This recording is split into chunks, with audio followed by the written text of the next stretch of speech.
We're recording and live. Okay, thanks, Caitlin. Okay, welcome everyone. We're gonna officially start the meeting in just a minute or so to give people, both attendees and panelists, just another minute or so to get on the Zoom call. And our note taker.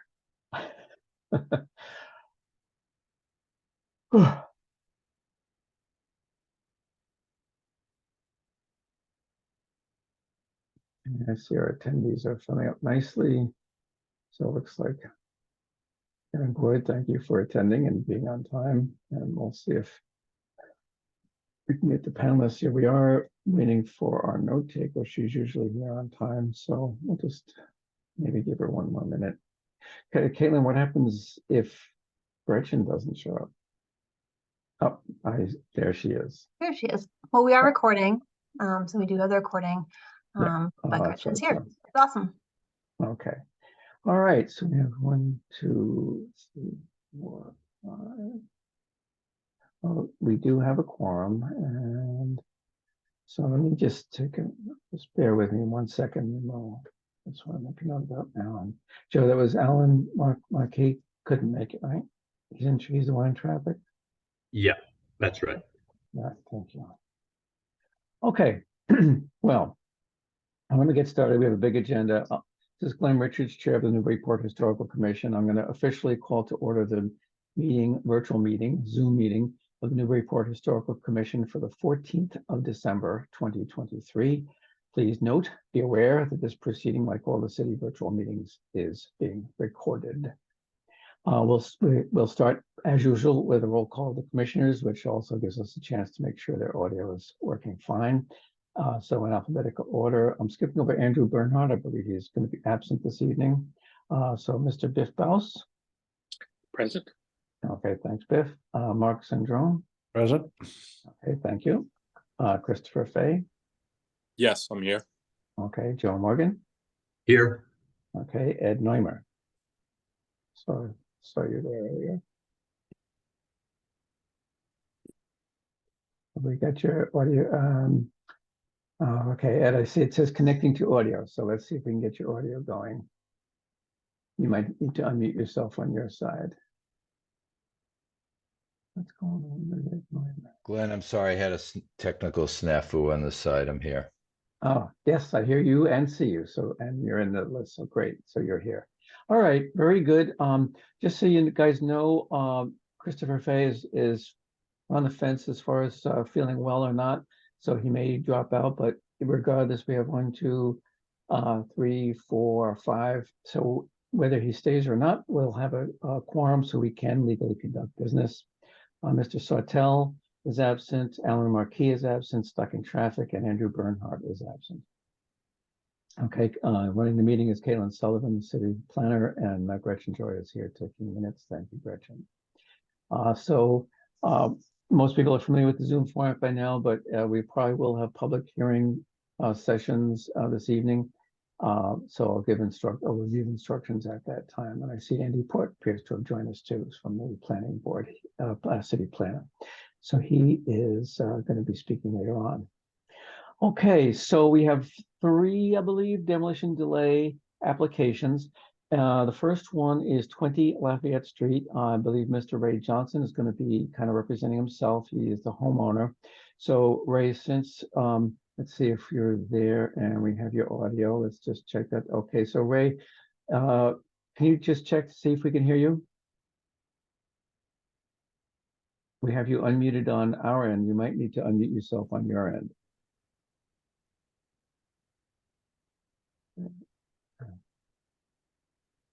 Ray, if you can hear me, can you unmute yourself? Or, well, I'll tell you what we might do then. Ray, if I can be so informal, since we have a tight, a busy agenda, what I'll do is we'll go to the next demo delay hearing, which will be an opportunity for you to see how these are run since you don't have legal counsel, which is fine. You can do this all yourself, but this will give you a chance to see how these things go. So we'll skip to 11 Greenleaf Street. This is a case where the applicant is being represented by Lee Tillman and Acosta. I believe Mr. Ben Taylor is here to speak for them. So this is a case of wanting to construct a quote conforming addition. I assume conforming meaning conforming to setbacks, etc., and zoning rules at the rear of a one-family structure on the same footprint of the structure that appears to be greater than 100 years old. There's no Form B, but it is on the district data sheet says contributing. So brief recap on how this works. Mr. Taylor, I assume you're going to be speaking for this application?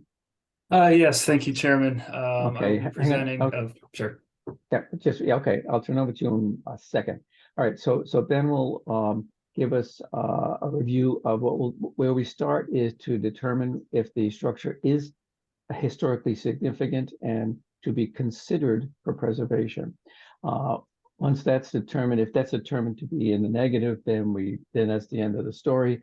If that's determined to be the case, then we'll have a demolition plan review where we review the demo and rebuild plans, and there'll be an opportunity for public comment, etc. Okay, sorry about that, Ben. I'll turn the floor over to you now to talk about this structure and things related to its historical significance. So take it away. Sure. Yeah, thank you for the introduction. Yeah, no problem at all. So just for your record, Ben Taylor, I'm an attorney at Mead, Tellerman and Costa, 30 Green Street in Newburyport. With me this evening is the designer on the project, Lee Dearborn of the Makers Guild in Salem.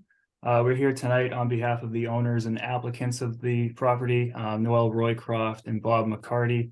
They live there with their 3 children, and also Noel grew up nearby on 4 Dalton Street, which is actually a parcel that directly abuts it. So they're very familiar with the neighborhood, generally speaking. So if we just go to the next slide, please, Caitlin. So just give a brief historical overview. Actually, the chairman touched on a few of these already. So I believe it was constructed in or about 1880, according to the assessor records. The district data sheets list 1875, so roughly the same time period. It is listed as contributory, as the chair mentioned. However, there is no Form B. We'll go through the historic maps in a moment that show the structure. Also coming into focus will be a rear shed portion of a house that appears to not be original, but also appears to be over 75 years old. You'll see that it's not in great physical condition. And then this lastly, as we do, we did pull the more recent building permits, and it didn't show that any work was done more contemporaneously to the structure. So if we go to the next slide, please, Caitlin. So if we can zoom in on the circle on the sort of the far left bottom. Yeah, perfect. Thank you. So the structure is the third one down from Dalton Street. So again, this is the 1900 Sanborn map, and it does appear to show a portion of the structure. That bay window in the bottom right is still there in the present day. However, it doesn't appear that there's any addition to the rear of the structure. So if we go to the next slide, please. So yeah, here's the 1906 map. It appears to show the structure in full. It's in the red circle, and again, you can see now there does appear to be an addition to the back left of the structure, or I guess back right if you're looking at it from the street. And if we go to the next slide, please. Again, here's 1914, basically the same footprint shown for the structure. Next slide, please. And then if we could just zoom in on the red circle near the center. Yeah, perfect. So again, the footprint looks like it might be slightly different, however, mostly the same, and that closely resembles, if not is the same as the present day structure you might see in the site plan a little bit later. And also that rear addition is where in the present day that shed addition we'll talk about in a moment is located. Let's go to the next slide, please. So for context, here are some existing conditions photos of all the facades of the structure. Again, in that top left, you'll see that rear attached shed. It's very different than the rest of the structure, as well as just, you know, the other angles that show its side hall style. And we go to the next slide, please. So here's more views from the street. It's also interesting, the structure isn't exactly parallel. It's slightly askew from the street line and also the lot line. Again, it kind of has a narrower corridor on the right side of the lot. Whereas, as you'll see in a couple of photos down, it has a large left side yard and large rear yard. So we go to the next slide. So this is looking at it more head on. Again, you can see sort of the narrow view corridor of the right side of the property. Next slide, please. Yeah, so here's the left side. Again, it's a lot more space over there. Again, that's where they park their cars and have more room for their yard. And the next few slides, these are included in our application materials. Lee, the designer, did an analysis of the rear shed and its condition, and it's not in great shape. Go to the next slide, please. Yeah, so one of the details, showing that it probably wasn't original and also probably contributing to it not being in great shape is that it doesn't have a proper foundation. It rests on granite and concrete blocks, where probably saw in the other photos, the main portion of the house has a brick foundation. If you go to the next slide. And also just the interior of the shed, we were informed by the applicant that, the roof has several leaking issues. It's also with, 3 children. It's not kid safe, with some exposed nails, some splintering wood and the like.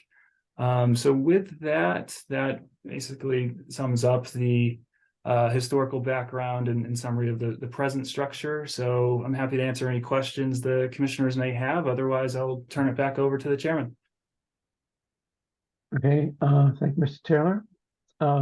So any questions or clarifications asked for as far as for Mr. Taylor? Anyone have any?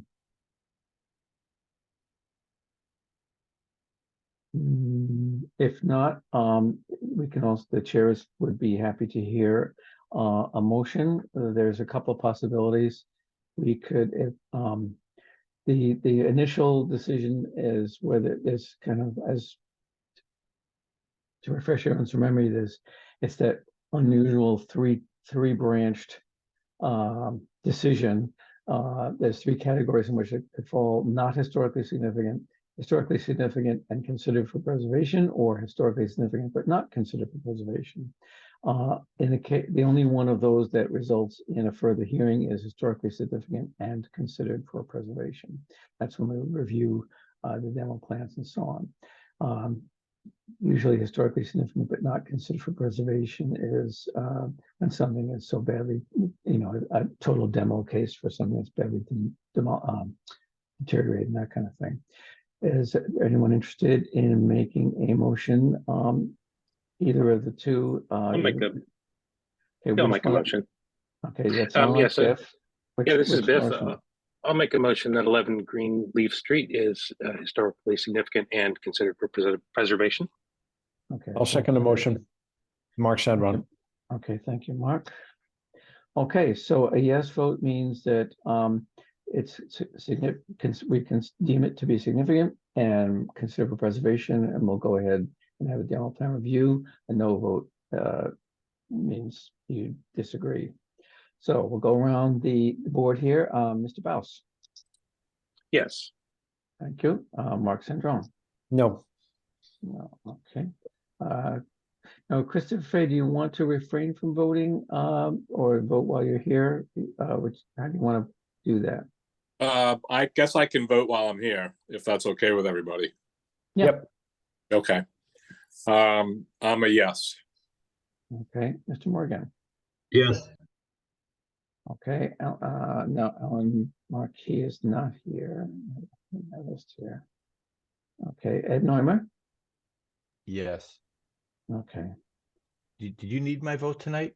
Yes, we do, Ed. Thank you. Okay. Okay, so and the chair will also vote yes. So that makes 1, 2, 3, 4, 5 yays. So the ayes have that. So we'll go on to the demo plan review. This is where we take a look at what's being demolished, what's being rebuilt, and we'll also have an opportunity for public comment. And we will then take a vote on whether it's preferably preserved or not. And I'll explain what that means when we get to that point. So Mr. Taylor, why don't I turn the floor back over to you? You can go over the demo plan and what changes you plan to make to the structure. Sure. So thanks, Mr. Chairman. So if we go to the next slide, I believe the designer Lee Dearborn is also on this meeting. So I will turn it over to him in a quick moment. But first, just to give a broad overview of the project. So here's the site plan. And the main reason, the reason we are here is a roofline change via removing a significant portion of the rear shed addition on the structure. You can see that in the dashed line, or excuse me, the sideways lines. That's the outline of the existing rear footprint. So they're removing the roof of that structure. However, they are, Lee will go over this in more detail in a moment, but they are maintaining the existing sidewalls. So the bold dashed lines, those are staying. So those are going to be reinforced. Proper foundation will be laid under them, and then the addition will be around and on top of those. So the proposed addition to the rear is the larger, square, if you will. It's adding about 118 square feet to the building footprint. Then also there's a minor change at the front. You can see with the it's a square. So there's an existing front porch you probably saw in the existing photograph. So a portion of that's going to be enclosed. And then finally the lighter brown square on the left and on the rear left corner, that's going to be a covered porch. It's not going to be enclosed at all, but as you'll see in the plans in a moment, it'll allow them to have a much better means of egress to their rear and side yard, as opposed to the shed that's currently there. That's really their only entryway to their back and side yard, where the other two entries are at the front of the property. So with that, I'm happy to turn it over to Lee Dearborn if Lee is on. Yes, I'm here. All right, great. Thank you, Lee. Yep. Good evening, everyone. And for the record, my name is Lee Dearborn. I am a designer and builder for the company, the Makers Guild. And I've been working with Bob and Noel over the past several months to help design an addition and do some interior remodeling of their existing home to help them accommodate their family of 5. So the objective here was pretty simple, really just expand a minimal expansion of the existing footprint, which would improve some of the circulation and area on the first floor, and also kind of open it up and allow for better access to the side and rear yard for them to enjoy. And additionally, get a little more natural light into the space as well. And on the second level, the objective there was to gain an extra bedroom so that they could accommodate the entire family, so that they could each have their own bedroom. So moving along to the next slide. These elevations show the bottom are the existing elevations, and then the top drawings are the proposed. So in looking at the front elevation in drawing 1, that is the existing front elevation, and directly above it is the proposed front elevation. So here there is a minor change, and that is a new entry door to the far right in the covered porch. And this is correct. And this is the area where we propose to do a small infill addition in that enclosed porch. That door wall aligns directly with the wall above, actually. In its existing state, that wall in drawing 1 with the window on it is back about 6 feet or so. So minimal change to the front elevation. On the left side elevation, the south elevation, this is the more prominent side elevation where they have access to the side yard and the driveway. What we propose to do here is a small addition with a covered porch. The covered porch provides really nice access to the side yard, as we talked about, with some sliding doors and a swinging door. And then on the second level, this addition above is for the master suite. And just to add to this, the intention with this is to really kind of create an addition, a design that really doesn't compete with the existing house at all, and kind of is to maintain some of the historical integrity of the building and really to complement the existing building as best we could. And the next Quick question, if I could, Mr. Dearborn. Sure. On one of the plans, it said something like optional front entryway. yes. It makes me a little nervous to have something that's not specified whether it's going to happen or not, and especially with the front entryway. This, as you are well aware, this style has the brackets, and there's a Right. particular vernacular style to this type of this period house. Mhm. So could you tell us definitively what the plan is for that front entrance? Yes, that the objective is to rebuild the front staircase. So we wouldn't touch any of that covered entry with the brackets. That would all remain. We just wanted to rebuild the staircase as it stands. Has 3 steps that go up, and there's not a proper landing above, and there are storm doors on that front door. So it kind of makes for a really awkward entrance if you try and swing that door out on a small landing. So our proposal there, and thank you for bringing it up, is to just build out a proper landing that's 3 feet deep and just rebuild the stairs with proper railings. Okay.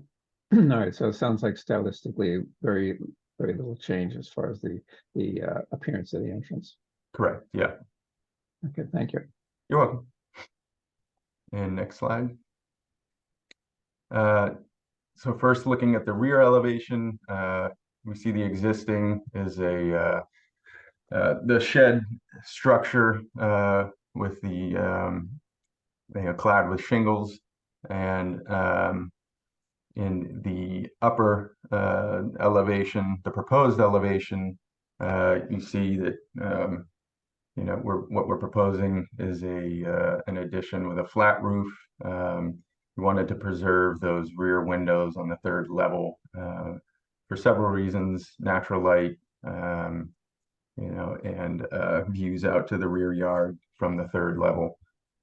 On the left side elevation, in this case, we keep sort of the facade on the 1st level intact. We tear off the roofs and then we add on to the 2nd story. It'll be a little bit of a challenge, obviously maintaining that shed facade, but what we'll do is basically just what we propose to do is temporarily support that, build a new foundation underneath it, and then construct over and above it as well. And you'll see that in the proposed elevation, how on the covered porch area, we've extended that wall forward. This is again to achieve a small airlocked mudroom for the family to use. Currently, the front door doesn't really provide much space. And when we get the opportunity to install an airlocked mudroom that doesn't allow that cold rush of air in the house, we'd like to try and do that. So that is it for the elevations. Moving on to the next sheet. These are some perspective views. So the bottom image, that would be standing in that side yard, looking at the building. And then the image above in drawing number 2 would be standing in that kind of really narrow side yard, just showing the extent of that proposed addition. And moving on to the next slide, these are just some axon views from overhead, just to kind of give you a kind of a good whole picture of the proposed project. Again, these on the bottom images, these are existing, and then the images above are proposed. And the next slide, again, some axonometric views just showing the extent of the project. Again, proposed, or sorry, existing is below and the proposed is above. And the next slide. And in this case, we decided to share the floor plans. We just wanted to show, that in this project, again, existing plans are on the bottom and the proposed plans are up top. We're really, minimizing the footprint gain, like Ben mentioned. It's really about 180 square feet that we are gaining, or probably less. I think it was 118 on the first floor. And it's really to just kind of open up that area, bring more natural light into the kitchen area, which they use a lot, gain a little bit of kind of a breakfast/office area.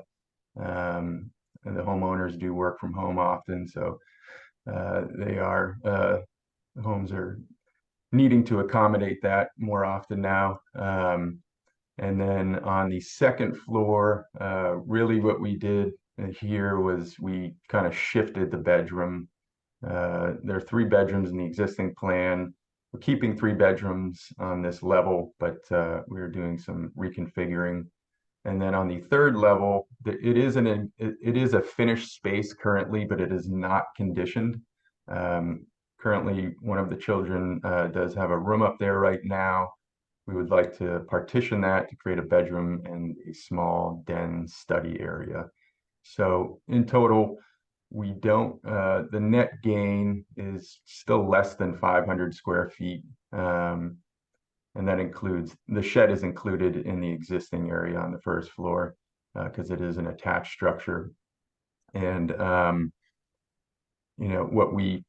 what we gain is really a home that accommodates the family of 5. And we feel through several iterations that we've really respected the historical integrity of the building, and that we will, be enhancing the overall aesthetic of the home. Pardon interruption again. On this plan, on these plans, we're looking at the lower right, which is the first floor existing, right? Correct. Right above the word area, you can see there's a little boxed in area that looks suspiciously like it might be a chimney coming up through. So my first part of my question is that what that is, and if so, what happens to that in your renovations? Can you clarify exactly where you're? Okay, if you go immediately above the word area, On the, yep. that little boxed in area there, just below the closet. Oh, yes. Yes, there is, and this chimney has been capped already. It doesn't even extend through the roof. So I see. yeah, so our plan is to just deconstruct this from the top down and probably leave a small portion of it in the basement. So whatever plants use that is no longer there, I take it. Right, yeah, it's not being used at all. Yep. All right. All right. If you had more, please continue. That concludes my portion. I think we move on to the next slide. Yeah. So yeah, thank you, Lee. So just a little bit of a recap. So Lee already touched on most of this. Again, we believe the proposal is subordinate then. It's shorter than the existing main portion of the structure, that, you know, the gable portion.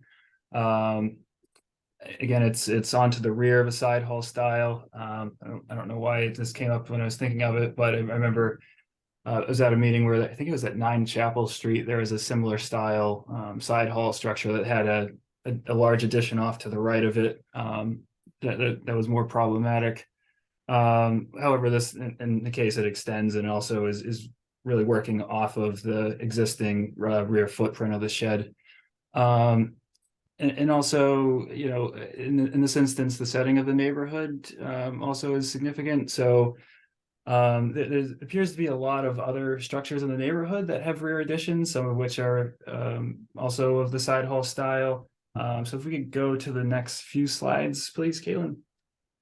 Yeah, so here's the mind map. So if you could just zoom in slightly, maybe like one level.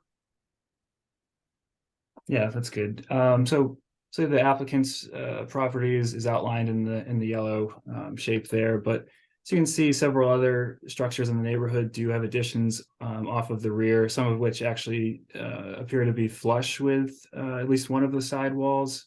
So if we go to the next slide, we can see a few of these more close up.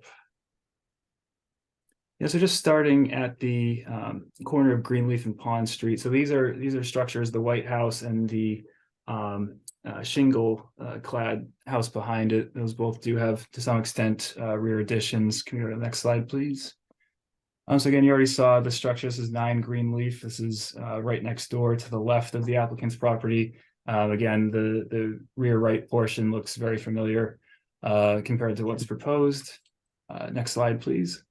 So this is actually looking down the left side of the applicant's property with the rear yards of several homes on Dalton Street. As you can see, there's been a lot of work done to the rear of these homes, some dormers, some rear additions that we'll see from some other angles shortly. Next slide, please. So here's 2 Dalton Street as viewed from Greenleaf Street. Also to the rear of that is 4 Dalton Street with an addition off the rear. So if we actually go to the next slide, yeah, there's a better view of it. So go to the next slide, please, Caitlin. So yeah, it's going down Dalton Street again. There's some familiar details here. So there's 8 to 12 Dalton Street again. You can see a rear addition off of the back. Next slide, please. 16 Dalton, again, a similar type of thing going on there. Next slide, please. 18 to 20 Dalton Street again. You can see a rear addition shorter than the main portion, also a side entry. Next slide, please. This is just looking back where we came from Hill Street, you know, walking around the block, just a different, you know, view of some of these rear features. Next slide, please. And then coming around on the Pond Street, this is still, you know, viewed from Hill Street, but again, more rear features added on to structures. Next slide, please. Then I hate to interrupt you, but I think we'd be hard pressed to find an old house in Newburyport that didn't have an addition on the rear. Okay. So I Okay. think we get your point. Okay, no, fair enough. I can end on this one. So this is 35 Pond Street again, just a left side, left rear sided porch. Again, I know it's proposed and the plan's different, but again, just you know, an architectural feature that's proposed that you know, is Right. just in keeping with the neighborhood. So I'm happy to wrap it up there. You know, Yeah, I didn't mean to like totally cut you off. If there's anything important or novel in what you've got left, then by all means. I think I can live with what I've said. So Okay. yeah, no, I'm happy to wrap it up there. So Okay. yeah, if you or the commissioners have any questions, me or Lee are happy to address those. Thank you. Okay. And the architect, was it Lee Dearborn, didn't address. We usually will include, you say what the cladding and window treatments are going to be in what they are in the proposed additions and how that compares to what's existing. Any quick description, excuse me, of that? Yes, for the siding, we would match existing with clapboard siding. Okay. For the window trim, we would also match the existing window trim and door trim detailing. We would also propose to match the eave and frieze details. Same with the corner boards, And the posts or columns on the rear porch addition, we would also propose to match what is on the front side entry porch, which is a slightly chamfered column. Right. Okay. And these renderings show 1/1 windows. Is that just an artifact of the illustration, or is that in fact what's there? That is in fact what's there, Okay. and you can see that in images. So we're going to match the 1/1 windows Okay. that are on the main house. Okay, thank you very much. So panel, what we'll do is we'll have if you have any clarifying questions, you can ask those now. And then we'll have a public comment period, and then we'll have any of our deliberation or discussion and a vote. So any clarification required, anyone in the commission? Not really seeing any. Okay. In that case, we'll go directly to Actually, Glenn. Oh, yep, sorry. Sorry, Yep. I'm sorry, I had my hand up. But I didn't. Oh, I'm sorry. I So- didn't see that. Sorry. Biff, go ahead. Yeah, just a couple questions. The new proposed roof, it looks like that's completely flat, or does that have a pitch going off to the side of it? It's not quite clear. And then just the windows, are all the windows in the house being replaced? And just curious if they're going to be a change of color of frame or anything from the existing. So the rear addition, it will be a flat roof, minimal pitch, which is about 1/4 inch per foot. So nothing that you would really notice, from elevation view or perspective view. And Is that just leaning off slightly to the right of the building if we're looking from at the front perspective? I would actually do sort of a kind of little bit of a hip. So I Okay. would probably run a center line down it and then pitch it to the back and the two sides. Would be Okay, the best got way it. to do that. Yeah. It just looked in the renderings. It was hard to tell. It looked like it was completely flat. So I was just curious. And then Yeah. and then just I had the other question about the windows and the window Mhm. frame color. Yeah, so the window frame, the windows in the existing house will remain. They are in reasonable condition, and they are currently white, so we will match those windows. The new windows will match those. Yeah, great. I'm assuming those aren't. They don't look like they're original to the original construction, anyways, right? No, they aren't. No, the windows that Okay. are on the main house were, at some point, hard to tell exactly, but they're probably 10 or 15 years old. Got it. All right. Thank you so much. You're welcome. Okay, thanks, Biff. Sorry, I didn't see you there. Okay, so what happens next is a public comment period, during which, if you're a member of the public attending this meeting and wish to comment on this, with the focus, of course, this being the Historical Commission on historical values, are what we're looking at here or concerned with is whether or not these changes that have been proposed will detract from the historical values of this structure or its environment. So I'll officially open that and we'll allow public comment. If you want to make a comment, use the Zoom controls to quote, raise your hand. That's what Biff did a minute ago. And then when you hear yourself recognized, you need to unmute yourself on your end. If you're using a telephone, *9 raises or lowers your hand, *6 mutes and unmutes you. And as with any public hearing, please identify yourself with your name and address, and then make your brief comment. So we'll allow a few seconds to see if anyone is going to raise a hand to comment. And then if not, we'll close that period, that comment period. I need some hold music to play during this waiting period, but it looks like no hands are being raised. I'll another few seconds, and if no hands are raised, we'll close the public comment period. Okay, well, I'm satisfied there's no public comment being demanded. So we'll close the public comment period. Come out of this, and we'll move to my fellow panelists and commissioners here. What I usually do is kind of go around the board, see if anyone has any comments. And when I get to you, if it's already been said, you can just say, you agree, disagree, whatever. Why don't I start with Mark Cendrone? No comment. Okay.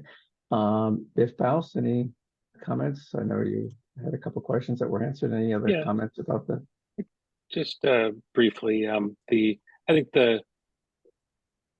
the existing shed structure, there's not much. I can't see much historical significance in it and the structure itself. So I don't see any detriment to removing that part. I think the massing that they've added to the building, the only it's when I see it in this orthographic view is when it seems the most it seems the most massive in its size. But I don't think in situ and walking down the street that it's going to appear as blocky as it's seeming there. I think that's my only kind of real issue, I think, with the new layout. But otherwise, I think it's well done as far as how it's subordinate to the structure, and doesn't seem to be really taking away too much from the side hall Italianate look of it from the front. Yeah, and it's interesting you should mention that. I at first I was a little concerned about that same aspect of that. If you're looking at the upper right quadrant of this illustration we're looking at right now, and I thought, gee, well, should there be like a flat, kind of like a corner board that shows where that corner used to be, but thinking about it, I said, no, not really. I don't think that would help at all. And when from the normal street level view, especially where it's pretty tight on, I believe that's the side that's pretty tight to the neighbor, I don't think it's going to be offensive or a problem in terms of, and I definitely agree that the changes, didn't see any changes they're making that are going to make it anything other than the same basic style it is, and representative of that style, of which there are many in Newburyport, as we all know. And I think the addition, it'll be obvious that it's an addition, but it's done with a certain amount of sympathy to the original style, and I don't personally have a problem with either. How about, let's see, who else have we got? Joe Morgan, any comments from you? No, thank you. I'm all set. Okay, let's see. Let's see who we have here. Who am I missing? Glenn, I have no comments. It's Ed. Okay, thank you, Ed. I think I got it. Chris, did you want to make any comment? I see you shaking your head. Okay. All right, then can we have the appropriate motion at this time is that structure is preferably preserved, which, well, we already decided it's historically significant. So it's preferably preserved. That will impose the demolition delay. But if we're happy with the plans as presented, as seems to be the case here, we can have another vote on to accept those plans or suggest any modifications that we feel might be necessary, and lift the demolition delay. So is there a motion that the structure is preferably preserved? Yes, no, maybe? I move that 11 Greenleaf is preferably preserved. That sounded like Mr. Morgan. Yes. Okay, is there a second? Yeah, I'll second. Chris Spay seconds. Okay, thank you, Christopher. All righty, 1 second here. Ready? And let's take a vote. So starting with Mr. Baus. Yes. Yes, okay. And just so we're all clear, yes vote means it's preferably preserved. It will impose a demolition delay. And we can have another vote on whether or not to lift that. Mark Cendrone? We lose Mark. Yeah, Mark. You're muted. Where are you? Yes, I'm sorry about that. Okay, thank you very much. Where we go back to this. Okay, sorry. Okay, Christopher Fay. Yes. Okay, thank you. Joe Morgan. No. Okay. Alan Markey. Oh, he's still on my list here. Sorry. Ed Neumer. I vote yes. Okay, thank you. And the chair is yes, so that the yeas have that. I don't think we kind of discussed the plans. I didn't hear too much controversy. Would someone like to make a motion to accept the plans, or is there someone that feels that there's some modification that should be made to the plans before voting to accept them? I'll make the motion to accept the plans as is. Mark Sandron. Okay, thank you, Mark. Is there a second for I'll that? second that. This is Biff. Okay, thank you, Biff. Okay, so bear with me a sec. Oops, what happened? Bear with me a second here. Okay, speaking of Biff, what's your vote on that, Biff? Yes. Okay, Mark Centron. Yes. Okay, Christopher Fay. Yes. Thank you. Joe Morgan. Yes. Thank you. Ed Neumer. Yes. Okay, the chair agrees. So that was a unanimous vote then. So Ben Taylor, I'm sure you know what that means. It means that the demolition delay, which was briefly imposed, gets lifted, and your applicant can proceed to get building permits, etc. And I see I put this in the wrong place. So let me just fix that so my notes aren't completely fouled up.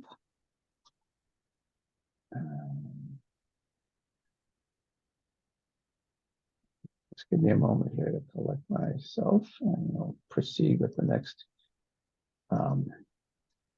hearing. Okay, so thank you, Mr. Taylor and Mr. Dearborn, for coming in and presenting for us. That you're all set. All right. Thank you very much. Have a great rest of the night. Happy holidays. Thank you very much, Ben. Thank you, guys. Appreciate it. Okay, thank you, Lee. So that was 11 Greenleaf Street. And it's interesting. I think one of my children went to school with one of the Roycroft children, but it's so foggy that I didn't see that as a need to recuse myself. I don't even know what the case is or not. Okay, so moving right along. Let's see if Mr. Johnson is able to be with us to talk about 20 Lafayette Street. Ray Johnson, if you can hear me, can you, we have you unable to talk on our end. Can you see if your audio is working on your end so we can hear you? I can see and hear you. Can you hear me at this point? We can hear you. Thank you. Okay, I good. apologize to the commission on that. I apologize. Yeah, not a problem. We were able to, work around it, as they say. Thank you. So this is 20 Lafayette Street. This is where you want to demolish an accessory structure. That's, in other words, a garage or shed, and construct a new one in basically the same location. And if I remember correctly, basically you're gonna pick up kind of like a prefab shed type of thing.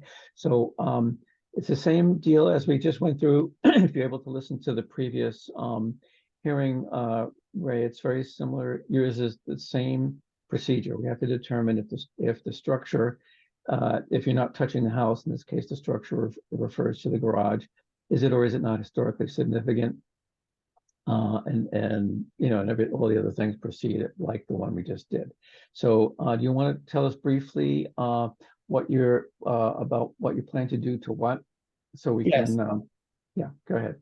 Yeah, so the accessory structure, I bought the house in 2000. The home was built in 1896. There's I'm not sure exactly when the structure was built, but it's in pretty bad repair at this point, disrepair.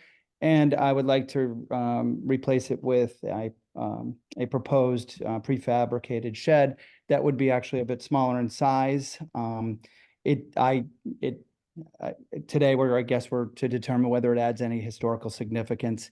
And again, I can't say when it was built, but it's not it's in pretty rough shape. I'm worried about the structure, the structure of this, the structure becoming unsafe, and it just needs to be replaced. It's not very visually appealing.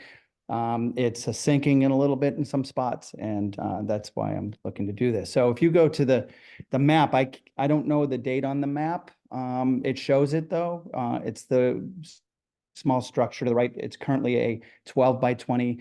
I use it as a shed, as I really can't fit a vehicle in it. I also use it to house pool equipment for my pool. I would just continue to use the proposed structure as a shed as well. What year is this map we're looking at? Does anyone know? This is a 1924 map. 24, okay, thanks. That was Caitlin Sullivan. Okay, so Okay. Looks like you're right near, yeah, just opposite Vanna Jake's Hospital there. yeah, right. Okay, so is this showing us so when, just so we're clear, we're not touching the main structure, we're just talking about this garage. We're not touching the main structure. You'll see on the first picture to the top left, there is a gate that's attached to the home, from the home to the garage. And that's for safety, because I do have a pool. So I would like to keep some kind of gate. If I can't do that, I would do something different. Okay. Okay. And you'll see also there's the back, to the right of that is the back end of the shed. It's got a little bit of a bump out that makes it 20 feet. And the lower left is an angle from the street, from the neighbor's driveway. And by the way, the structure currently sits on the property line or a little over. And the proposed structure would bring it back, I believe 1.3 feet from the neighbor's property line, which I'm sure he would appreciate that. The next photo at the bottom right shows the interior. It's just bare wood. It's a bare bone structure.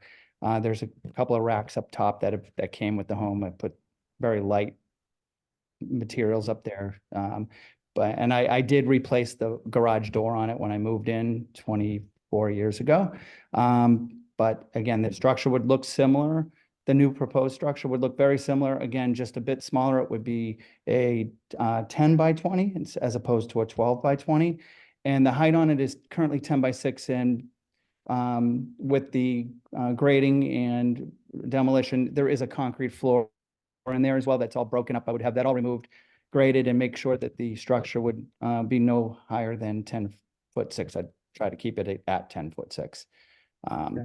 And the exterior of the proposed, well, I think I'm going a little ahead of you, but yeah, we can pause here for that. What was slide 7, Caitlin? Is that like a plot plan or what is that? Oh, okay. Yeah, if you can zoom in just a bit. So this shows us, okay, so the blue there with the cross hatching, that's the main dwelling. So that's not being affected at all, other than, like you said, we understand what you said about the gate. And there you can see the garage in the dashed lines, looks like the existing one where it's kind of on or just over the line there. And the sort of pinky purpley part is the proposed shed. I have that right? correct. Okay.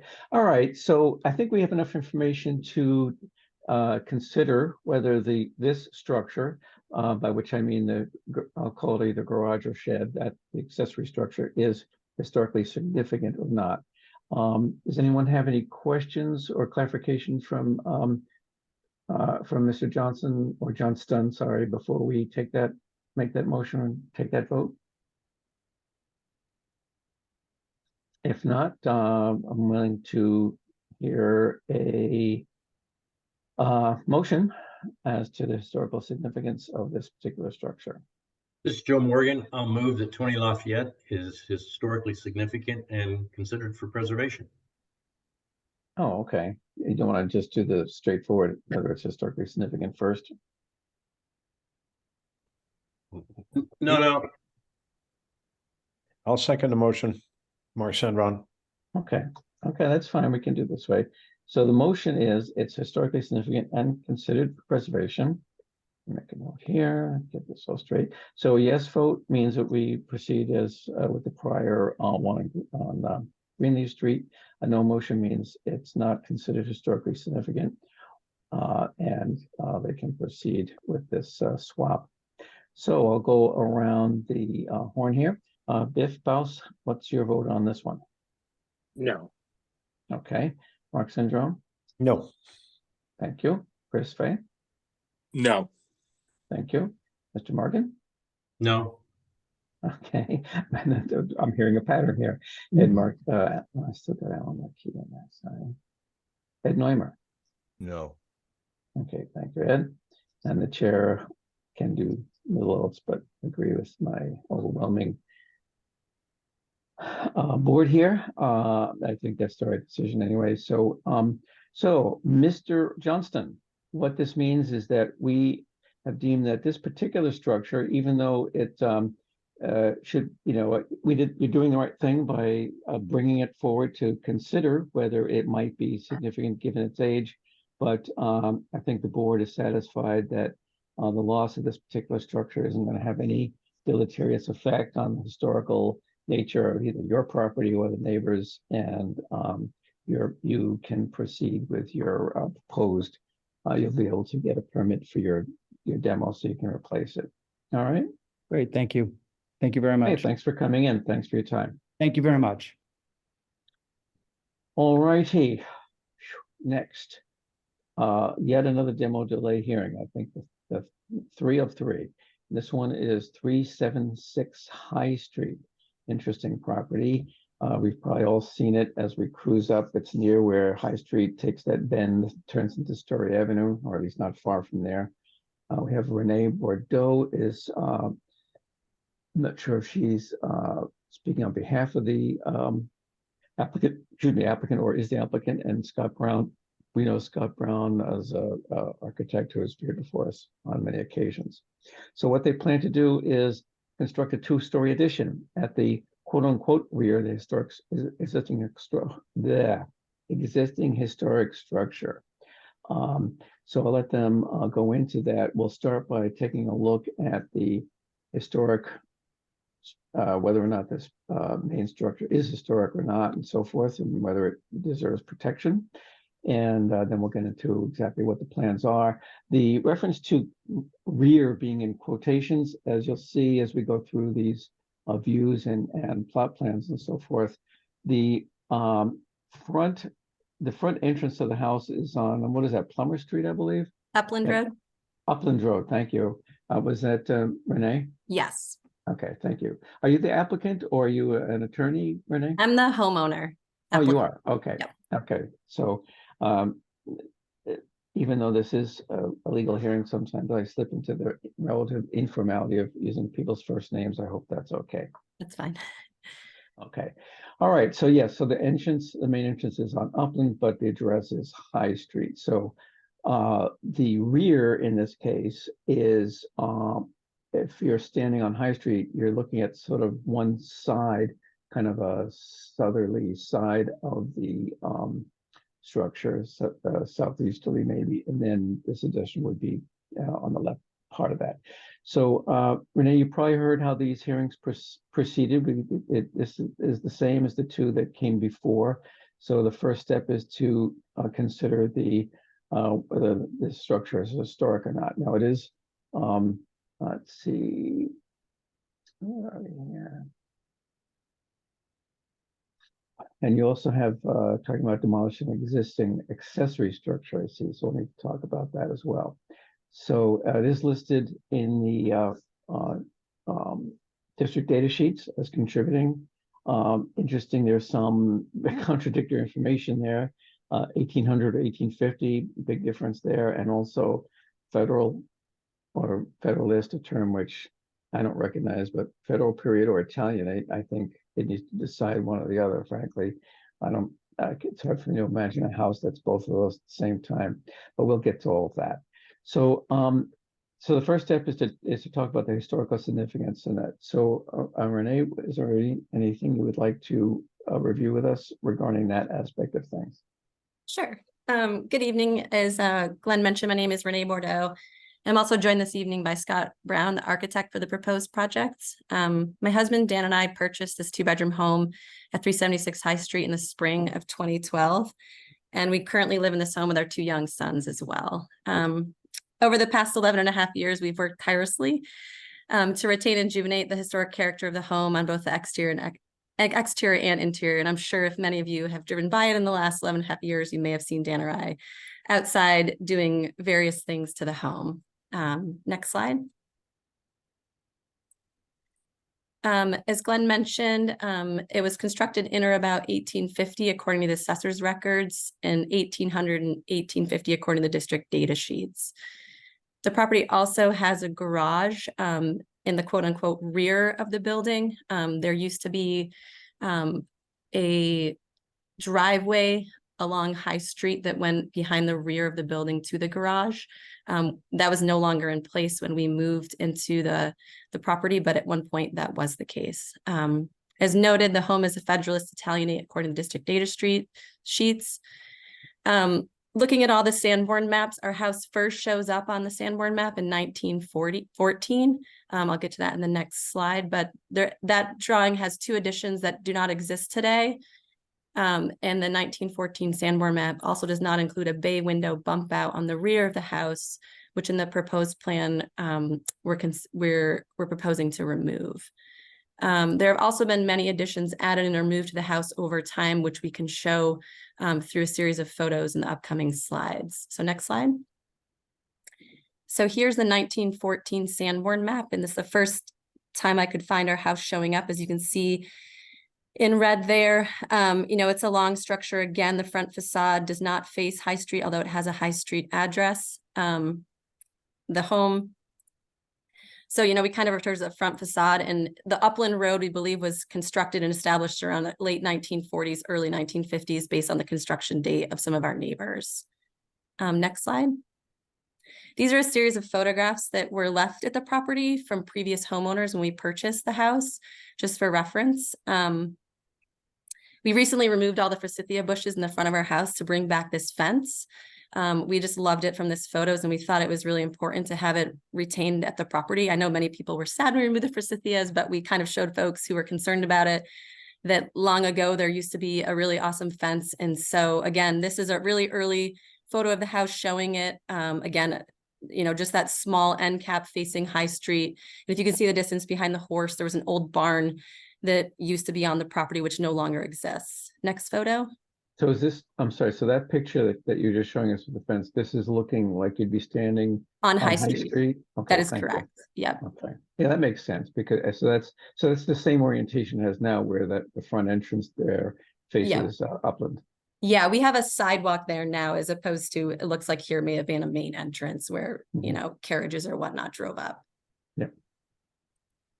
Next slide, same vantage point. This is just a little later on, and the foliage has dropped, so you get a better picture of sort of what the front of the building, front of the house looks like. Again, the large barn is still attached to the property, which no longer is attached to the property. And then in this picture, the fence was removed. And again, when we purchased the home, the fence was not there either. Next photo. We believe that this photo was dated sometimes in the 1950s based on some historic research that we did. Again, the barn was removed and a front addition was added to the property. Based on some of the review we did, the property around this time was a pharmacy at this time period. And as you're aware, now this front addition has since been removed. And obviously a pharmacy does not currently operate out of our residence. And then the next photo is from 2012 when we purchased the property. Again, it looks very similar to how it looks today. And again, this is from the vantage point of Upland Road, where our driveway currently stands. You can see in these photos, there was triple track windows. None of the windows look very historical. And, when we bought the home, we were really excited to kind of potentially bring it back to what it looked like in some of those early photos that we found in the house. And so the next couple of photos just show different elevations of the home. The next one is the front elevation, the east facing elevation. Again, if you're standing on Upland Road, this is kind of the center of our property. This is what the front of the home looks like on Upland Road. Looks like do I see some of that fence on the left side of that picture? It looks like that's correct. Yeah. Yeah. Okay. Yeah. And the next photo again is standing on the sidewalk on High Street. So again, the end cap of the house. I think you've got some underfed trick-or-treaters trying to get in the house here. The next photo is standing on the opposite side of the home, looking towards High Street. We rebuilt a porch that had existed on the side of the home. At some point, I forget when the date was that, but so that's that porch and that side. And then here's the rear. The next photo is the rear of the building. And that bump out you see kind of in the center of the photo is sort of what we're proposing to remove as part of our addition. And again, that doesn't show up on the 1914 Sanborn map. And if you click to the next photo, you'll see this is the interior of where that bump out exists. This pains my husband dearly, that this picture shows that an existing post was removed to install the bay window at some date. So we do feel as though this, bump out clearly is not original to the home, and that, major modifications need to be made to the structure, with removing the structural beam in order to install that bay window. And then there's just a couple more photos, again, just showing a zoomed out view. This is with foliage. This is kind of looking as if you're walking. This is the back side, the rear side of our property line if you're walking down High Street. So with foliage and stuff, you can't really even see the rear of our property until you get up closer. The next photo is just a little bit closer on that same vantage point. Again, you start to see our house, and there's the fence I previously referred to. And again, here's one looking a little bit down, looking back at our home, again, along High Street. And that's all I have. Okay, Caitlin, could you pop back to 12 for a second? And you may not be able to answer this question, Renee. In the middle photo, it looks to me like there were two beams that were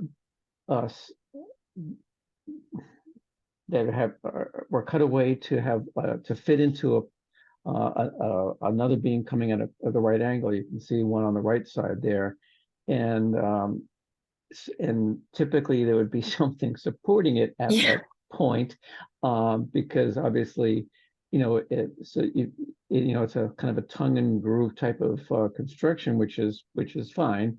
Only it makes one wonder, and maybe you or your husband's looked into this, like what possible impact this might be having on the structure, that not having a vertical support post at that spot. Do you know anything you can say about that? I don't know if Dan is on and could speak to that, but I personally can't speak to that. Okay. Nothing's caved in since we've bought the house, so. Well, I'm happy to hear that. Okay, well, clearly, there are parts, it was an early timber frame house. By early, I mean that date of 1800 is not totally out of the question, but it looks like there's been quite a great deal, probably a greater number than average of changes over the years for this one. Like this is the first time I've seen a large barn as shown in some of those early photos, and you're quite lucky to have those old photographs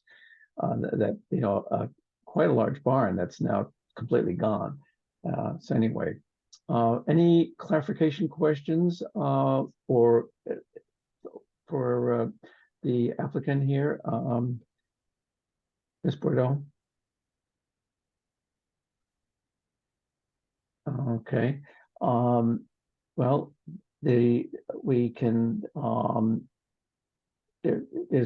two possible motions here. One, if we want to do a two decision thing, we can first vote if it's historically significant or not, or we can combine it with historically significant and considered for preservation, like we did on the last one.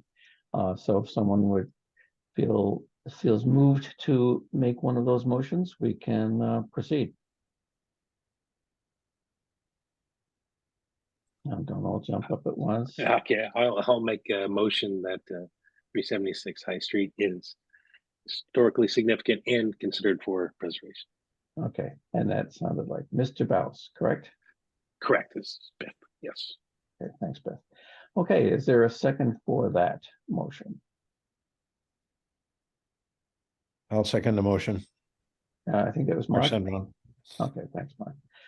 Okay, so the motion on the floor is it's historically significant and considered for preservation. So a yes vote means that you agree, and we proceed with the kind of review we had for the one on Greenleaf Street. And no vote means you disagree. So in alphabetical order again, Biff Faust, your vote on that? Yes. Thank you. Mark Syndrome. Yes. Thank you. Chris Fay, are you still with us? Yes, I'm a yes. Okay, thank you. Got that. Yes. Joe Morgan. Yes. Thank you very much. Ed Neumer. Yes. Thank you, Ed. And the chair agrees. So, okay, so where this brings us, Renee, is we'll have a demolition, what's called a demolition plan review. This is where you explain to us what it is you're going to do, and how and what you're going to build in its place. So it's both demolition and rebuild review of those plans, and then we'll have a public comment period as legally required. So why don't I turn the floor back over to you? And if I noticed you said you had your architect, Mr. Brown, with you. So if he's also enabled to, his audio is also enabled, and so you can address. Well, good evening, everyone. It's Scott Brown, the architect for the project. Can we go to the next slide, please? Sure. Thank you. So we've been working on this project for over a year, and it really started out as a pool house project, meaning pool house in terms of a detached structure. We designed it, we had it priced out, and it was so exorbitantly expensive. We decided to pivot and design an addition to the house, which combined what we were trying to accomplish with the pool house, and at the same time addressing some of the flaws and family needs relative to the house. So combining these two goals, really got us the most value and really results in sort of the least amount of impact to this property. So, what we're seeing here is this is our proposed site plan. It is a corner lot. It is a rather large lot that could accommodate a significantly sized house. There's a lot of open space on the lot. As already was mentioned, we do consider the front of the house on the upland road side, and that is where the front entrance to the house is.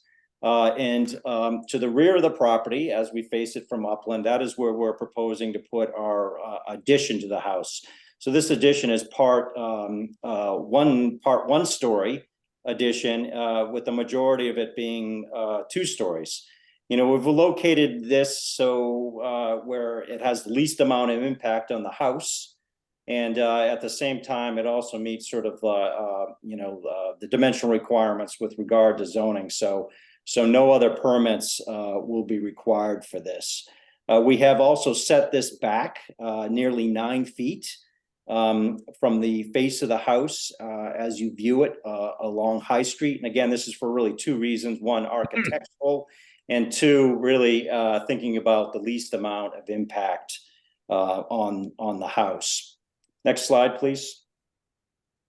So these are existing condition floor plans, and I've included them to show a couple of things. On the right, this is the existing first floor plan, and it's a rather clean, very, very nice layout on the first floor, but it is missing one thing, and it's missing a first floor bathroom. So that is something that we're hoping to accomplish with this addition.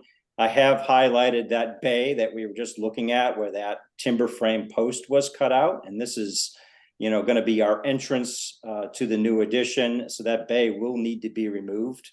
On the left side, this is our existing second floor plan. And again, I've highlighted that bay that will be removed on the first floor. And again, you can start to see, what our goals are, with this project. This is really a 2-bedroom, 1-bathroom house. And we're really hoping to upgrade that, for this family of 4. Next slide, please. So these are the existing photographs of the house. There's really sort of no new information here that you haven't already seen with some of the earlier slides. I did want to point out, a couple of things. One, that photo in the lower right-hand corner, this fence that, Renee spoke about, recently added to the property. It does mimic what was there in some of those old historic photos. That's not a coincidence. And I really think that this has been a great addition to this property. And in the upper right-hand corner, this is again another photo of the back of the house. And immediately there in the center, that is that bay window that we are proposing to remove, and that is where we are proposing to put our addition. Next slide, please. So some neighborhood context photos, starting in the upper left-hand corner and going clockwise. So this is like upper left-hand corner. This is 384 High Street. It's a house that I did some work on about 10 years ago. And if my memory serves me correctly, this is a Sears kit house. And, really, really nice house. And then the next slide over from that, this is immediately opposite the Bordeaux's. This is on the corner of Upland and Upland and High. This is 372 High Street. This is listed as being built in 1850. It is a duplex. I think a lot of that stuff we're seeing in this photo in front of us are obviously later additions and probably what constitute the second unit of this house. So unfortunately, we don't have a picture of the front of this house, but in looking at it today, one of the quirky sort of small details that I noticed, and which is very unique, is this house has some very, very small, corner boards, which are almost Victorian-like and kind of inconsistent with the style of the house, because it really is sort of like kind of a center entrance colonial, for lack of a better description. But it's a really interesting detail, and I think it really works well.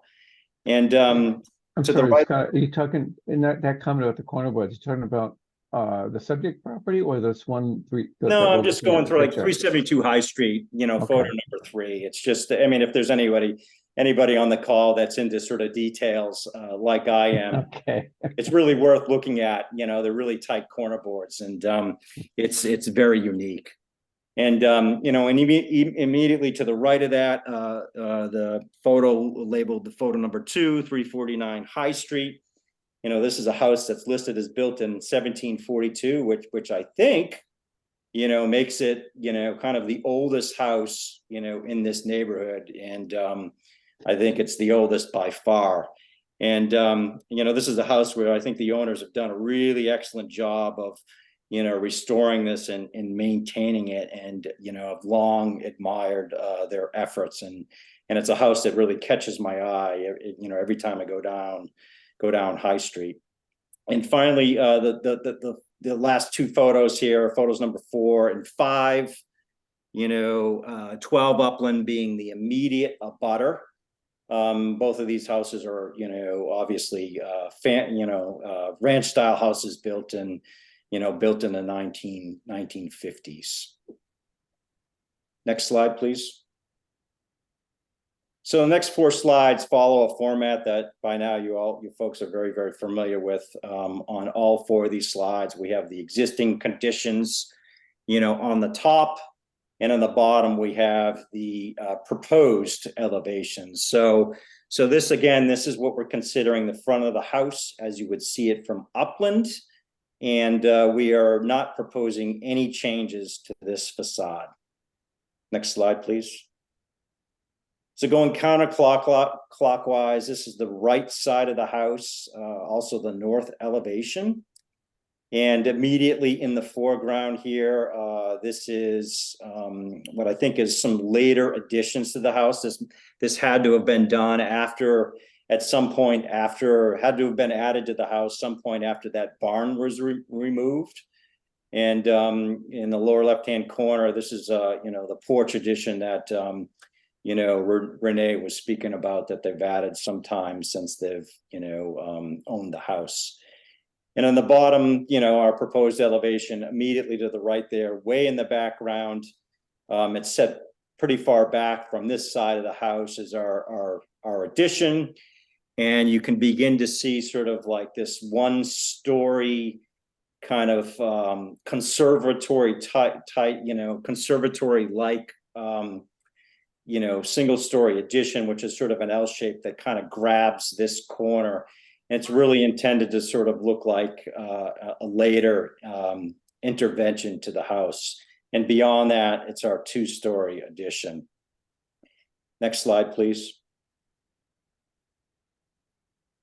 So this is the rear of the house, also the west elevation on the bottom, the bottom drawing. You can see right in the center, that's the sort of like conservatory like feature that we're adding to the project. Beyond that is the 2-story structure. On the drawing on the top, again, we're highlighting the bay that we're proposing to remove. And that heavy red outline really represents the area of this addition that's actually touching the house. And to the discerning eye, it's a little bit of a different footprint, or a little bit of a different shape than what we're seeing below in the below drawing. And that is because this addition has some sort of jigs and jogs to it. So when it actually touches the house, it is actually smaller in size and has a different shape, asymmetrical roof line. Next slide, please. And finally, just coming full circle, this is as you would view the house from High Street. Addition off to the left side. We have introduced a jog in the middle to break up the length of it, and to also introduce sort of a different type of roof. We're proposing a hip roof on this, a little bit of a departure from what is there now, trying to sort of separate it from the existing house. Other than that, like a lot of the other details that we're proposing to put on this are mimicking what is there now, hoping to match the eave lines, the window styles, the window trim details, also the corner boards. And then again, in the lower left-hand corner, set way back, that's our conservatory-like piece that's sort of grabbing the corner. The one thing that the discerning eye might note in these drawings, on the top elevation, I noticed this at the 11th hour today and looking at it. This is actually an older, incorrect drawing of the existing conditions. Those 4 windows that are there are actually 12/6 right now, so a reverse cottage style. So what we're showing in the bottom drawing is truly representative of what is there now, and we are not proposing to sort of change the style of those. And also the shutters are there as well, and we're proposing to keep them as well. So I think you meant 12/8. Yes, 12/8. Yes, right. Yeah, and they're what I would consider kind of a reverse cottage style window. Right. And so just to close out, sort of in terms of details, like I mentioned, trying to plan is to sort of mimic the existing eave details. We're putting in aluminum clad wood double hung windows. This conservatory piece may have casement and or that could be awning windows. We're undecided upon that. The sidewall clapboard is going to be red cedar clapboard, exposure to match existing, and again, really for the most part, trying to sort of match what is there now. And so with that, providing that there is no public comment, we'd be happy to answer any questions. Thank you. Yeah, Scott, I did before you go, speaking of fenestration, the 2 first floor windows in your proposed addition seem taller than other windows. Is that my imagination, or is that the case? No, that is true. Those are 9/9 windows, and we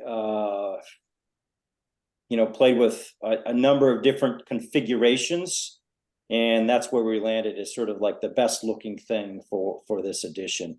And really, it's sort of like those windows they're trying to sort of somewhat kind of meld with like this conservatory piece as well. I see. So be a little more consistent with the new conservatory, as you're calling it, rather than the Correct. old house. Correct, that's it. And on the shutters, if I followed you, as shown at the top, there are shutters there now, correct? Yep, no change to And- those. They will be, yeah, Okay, so you're not, so that old part of the facade is not changing at all. correct. Okay, got it. Okay. All right. So, yes, we will, before we turn over or open a public comment period, we'll just see if any of my esteemed colleagues have any questions they'd like to ask you, anything that needs clarification. And if not, we'll do the public comment. I'm not seeing any hands go up. Okay, so I will formally open a public comment period and we'll allow a minute or so to see if anyone has a comment. If you do have a comment, please use the Zoom controls to raise your hand. That would be, it's depending on what kind of device you're on, you have to look for it in the Zoom controls. If you're on a telephone for some reason, it would be *9 to raise or lower your hand, *6 to mute and unmute yourself. If you hear your name recognized to speak, then just give your name and address and make your comment. So allow a few seconds for anyone out there who wants to say something to do that. And if not, so let's give it a few seconds here. Not seeing any hands go up among the attendees. I guess this isn't a highly controversial thing here. So I'll make a note that there was no public comment. So we'll formally close the public comment period and the board will deliberate as we did with the other one. I'll use the same pattern. We'll just go quickly around, see if anyone has any comments, either for or against it or neutral. This time, let's see, I'm going to start from the bottom right list here, which happens to be Mr. Morgan. Any thoughts or comments regarding this particular one, Mr. Morgan? No preservation comments. I did want to compliment the designer on the new language of the conservatory edition, and I only regret that it doesn't wrap to the south side facing High Street. I think that would be it'd be nice to show that off. And I mean, of course, I don't want to add budget to the project, and it may not be useful to have such a continuation around to the south end of the L, but it's a shame that High Street doesn't benefit from it as much as well. So that's my only comment. Thank you. Yeah, it's interesting. You should call that out, Joe, because I also thought that although it's always it's a fine line, when you're building an addition and you've got a historic property, how close, it's supposed to be the wording and the guidelines of that should be compatible and use similar materials and so on, but yet it should be recognizable as a later addition and so on. And in the case of that, in that conservatory so-called area in particular, it has that,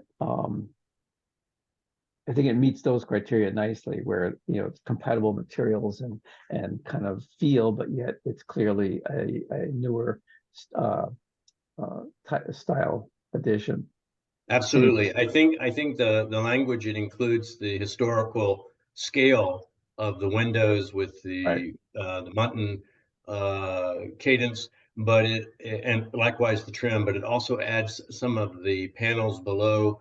It adds a little element that creates sort of a post and beam kind of expression, which is totally compatible, I think, with the bones of the structure. So yeah, I agree. All right, well, Scott, I think you can consider yourself complimented. How about Mr. Neumer? Any thoughts from you? No, I don't have anything to add. Okay, Mark Syndrome. I share Joe Morgan's comments insofar as it does look a bit asymmetrical. It is sort of well integrated, but it would be nicer if it might be more in keeping with the symmetry of the building. That's my only comment. Okay. And speaking of symmetry, I'm not sure which slide it was. We don't really need to go back to it, but if you look at the front of this house, and Scott, see if you agree or disagree, but I'd be willing to lay money that the originally built house ended just to the right of that bay. And it was probably, a typical 5-bay Yep. style. In fact, that entrance door is in the right place for that as well. And I would 100% agree with you, Mr. Chairman. If we could just go to, slide 18, which, shows the existing condition floor plans. It's right, there is a wall there. pretty obvious that, yeah, you're correct. Yeah. Anyway, okay, so I digress. So let's see, Mark, Joe, we spoke to Mr. Fay. Any thoughts from you? No, I don't have anything to add. Thank you. Okay, thanks, Christopher. Biff Baus, how about you?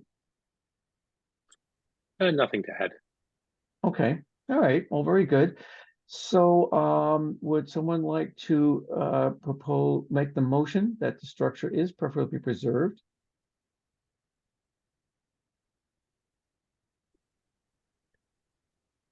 Don't be shy. I'll make the motion that the structure is to be preserved. Mark Sendron. Preferably preserved, yes. Thank you, Mark. Yeah. Is there a second? Yeah, we got it. Is there a second for that motion? I'll second it. second that. Okay, that was Mr. Fay. I heard you first. I think 2 people tried to second it. Okay, so the motion on the floor is that it is preferably preserved. This would impose the 1-year demolition delay, but we can then take a vote on whether to approve the plans here. So let's first vote on this preferably preserved. Biff Baus, your vote? Yes. Okay, thank you. Mark Syndrome? Yes. Christopher Fay? Yes. Okay, Joe Morgan? Yes. Okay, a long drawn out yes. Mr. Neumer? Yes. Thank you. The chair will make it unanimous. So based on the preceding comments, I don't think there's a whole lot more to say. Would anyone like to propose or to make the motion that the applicant's plans are acceptable? They don't bring about any deleterious or adverse impact on the historical values of the property and shore structure, and therefore can be approved. Would someone like to make such a motion? I move that 376 High Street plans be accepted as proposed. Okay, thank you. That was Joe Morgan. Is there a second? Mark Sendron, I'll second that. Okay, thank you, Mark. All righty. Second here. So around the horn once again, Mr. Baus, your vote on that. Yes. Thank you. Mark Syndrome? Yes. Thank you. Christopher Fay? Yes. Thank you. Joe Morgan? Yes. Mr. Neumer? Yes. Sorry. Thank you. And the chair agrees as well. So so what that means, Renee, is that you may proceed. And I that on behalf of the board and myself, of course, we always applaud want to recognize when people take care of historic buildings and try to rehabilitate them in sensitive ways and sympathetic ways. And you appear to be doing that. And so, we always look upon that as a good thing. And we hope, we've seen designs from Mr. Brown before. He's generally does a pretty good job of this kind of thing. And Scott, we think you've done a good job here for the most part. So we hope, even if the shrubbery gets to the point where people will see this addition more from High Street, I don't think it will have any negative impact. So you may be on your way, as they say. Thank you so much. I appreciate it, and have a happy holiday. Thank you very much. Great. Same to you. One. Okay, good night, Mr. Brown. Okay, now the next item is a DCOD, that's the Demolition Control Overlay District Advisory Review. This is a case where the amount of demolition of the wall is exceeds 25%. So the ordinance calls for a special permit from the Zoning Board of Appeals.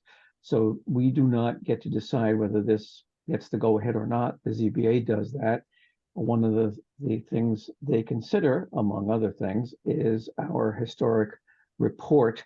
You might remember I did one recently for, geez, I'm forgetting now which, I'm blanking on what property it was, but there was, I think it was one on State Street, but in any event, what I do is we'll hear from the applicant on this, and then you all can give me your input and feedback, and I will take notes and incorporate that into the historical report, which may or may not include recommendations for the ZBA. So with that, we have, who is it? Andrew Sidford talking for this? Yes. Okay, thanks very much, Andrew. Are you okay? So you're with you're an architect working on this, and is that correct? Correct. Okay, and I had here, hang on a second, let's see, demolish existing accessory structure and build. Okay, so is the first thing I want to clarify, just as with another one there, are we talking just about the carriage house and not the residence? Correct. Okay, so this is just a carriage house, and I see that the residence is quite old. It's around the turn of the 19th century and has a Form B and so forth, but the accessory or carriage house is not on there. So why don't I turn the floor over to you, and you can explain to us what this is all about. Good evening, everyone. My name's Andrew Sidford. I'm an architect here in Newburyport. I've been practicing here for somewhere around 30 years. And I've come before you many times, and I came before you back in 2008 for this very carriage house. So if we could skip to the slide 3, please. So the history here, we're looking down from the top. That's High Street, and the main house, well, the carriage house is circled in red. And so back in 2008, we came for the whole house, I believe at that time. But the carriage house in particular, at that time, the plan was, if we can skip to the next slide, actually. Weird how it looks like it's on the other property there. Oh, well, it's a big, deep property. And originally, actually, go back to slide 3. I should make one note. When we first started, that carriage house was perpendicular to its current location, and it was very close to the side yard. Not the setback, it was over the setback, it was close to the property line. So I'm sorry to talk. I'm just, what I'm referring to is there's a line of trees that makes it look like it's dividing line between your property and what I think is Mark's and Drone's property next door. Is that right, Mark? I think Mark is on the top of the page, right, Mark? I'm on the other side. Correct. Oh, you're across the street? No, he's No, on. No, we're at 8991. This is 87. Okay. And what you're seeing there is probably the shadow that makes it look like there's a tree line. Okay. So Oh, well, there is a Wow. giant line of arborvitae at the bottom of the pink circle. There's an arborvitae line that runs down the property. Right. And so it was moved at the time to open up the yard to the house, and at that time also to put it in conformance with the setback at the time, which was 10 feet. So the foundation was falling in on itself. So the plan was at the time is that it was lifted up and reoriented and put on a concrete foundation. And the plan was back then was to refurbish it and restore it, if possible, because the frame was in pretty tough shape. But the plan was to essentially keep it as much as possible and then add new insulation and studs to the outside so we could preserve the interior feel of the carriage house. Okay, So, I'm sorry to interrupt you. I think I figured out why I was confused. So the subject property, the main house, is the one that has a lot of interesting twists and turns to it, that's just to the right, upper right of where the pink circle is. Correct. Oh, okay, I was thinking, for some reason, I was thinking it was the house below that. No, This sorry. property goes with the pool to the left and the house to the right above. Right, right. So this Right. is on the east side of the property, just Right. adjacent to a 10-foot setback. So it was, Right. it was conforming at the time. Okay, The plan was, so we got approval for it. What changed is that unfortunately the owners moved, and the house is now with the third owner since then. So it's been approximately 15 years. So if we can go to the next slide, please. So this shows the view from the road. The one on the right is our property, and that is the carriage house on in its reoriented position now. So you see the end facing the street. And on the left is the neighbor, just showing, you can see there was a new barn, there was a new garage added there, which is shown on the property line. That's not relevant, that's not substantive to this conversation as much as zoning, but if we can go to the next slide, please. So this is the carriage house as it sits now. You can see the new foundation, the drawings that were submitted and such. You see the clapboard side was what was facing the road. It was a two-car garage at the time, and it was turned to make it a one-car garage, and it has sat there since. There was temporary shoring put into it, but the work never went through, and the two owners since didn't do it. It was also approved for an addition in the back. The foundation was poured, the floor was built, but the addition wasn't put on, and you can see the base of that to the right of the new bulkhead. So the reason why we're before you tonight is because what has happened in the 15 years is that essentially the intent is the same, but the frame is essentially too far gone. There isn't enough to restore. It is in pretty tough shape. Literally just most of the posts have large gaps. They're not even whole, and most of the diagonal members are gone, and it's in tough shape. So the intent, the reason we're here is that we had hoped to refurbish it in place, but we have to take it down to build the owner wants to build a new timber frame. And the intent from an aesthetic standpoint is it's still the same intent as before, with the same windows that were bought back in 2008 are still there. So we're going to be putting those back in the same locations that were originally designed. And the intent is to keep all of their extraordinary interior sheathing boards, some of them as wide as 2 feet, which made the exterior, it's on the closest member to the existing timber.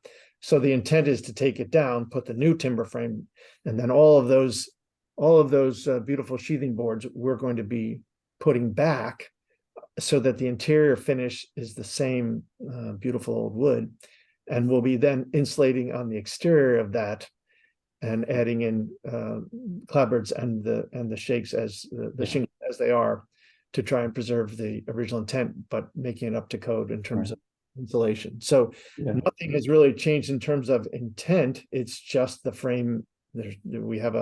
We submitted reports from 2 timber frame consultants and said there's nothing they can do. And as I said, they put up more temporary shoring because everyone's pretty worried it's not structurally sound as is. So pardon interruption. So I just want to clarify something real quick. You said that there was approvals that were granted that you now want to sort of execute on. What approvals by which board are you referring well, to? the approvals at the time, I think we went, honestly, it's been a long time. So I think we came before the historic back then, but the major approval that was given at the time was the zoning board, because the owners at that time wanted to make it a guest house.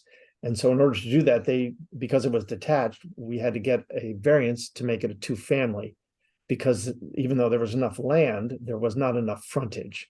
The variance was granted, but it's no longer grandfathered. It's much too late. The current owners don't want to use it as a guest house. They want to use it as a game room and an exercise area. So the zoning is a different application, but that's the approval that was given back in 2008.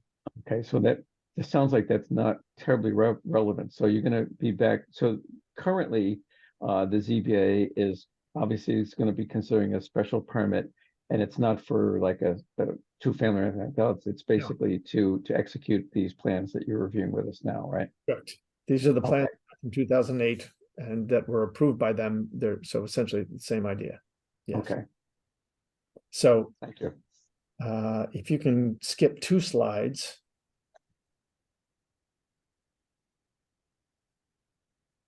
So this shows the interior down on the first floor. The other thing is that back at the time, a number of the even 15 years ago, a lot of the members had sort of been covered with pressure treated 2x8s or other members. I think in an attempt to either try to stop the damage or give some structural stability, but a number of those have been removed, and it's obviously worse than hoped. So this is down on the first floor, and if we can go to the next slide, please. So up on the second floor, these are the original exterior sheathing that we want to reuse. We're going to reuse them up on the ceiling. We're going to reuse as much of the original timber if we can, but there's not, we might use it for accessory reasons. But all of that board will be preserved and will be stockpiled and reapplied, especially upstairs in the main room, which will keep that cathedral feeling, and the new timber frame will be supporting that. So that's it. And as well as the floorboards, we'll be reusing the floorboards and sheathing as much as possible. Yeah. Yeah, I know of there's another, it's an interesting and fairly new approach that I've seen to insulating yet keeping that old appearance. And I know one other was also a high street resident who did a rather expensive rehabilitation of a carriage house. It was fairly large one, and he wanted to keep the, that very similar concern to what you're doing here, and so the insulation is sort of hidden on the other side of the old boards and so forth. Is that on Dexter Lane?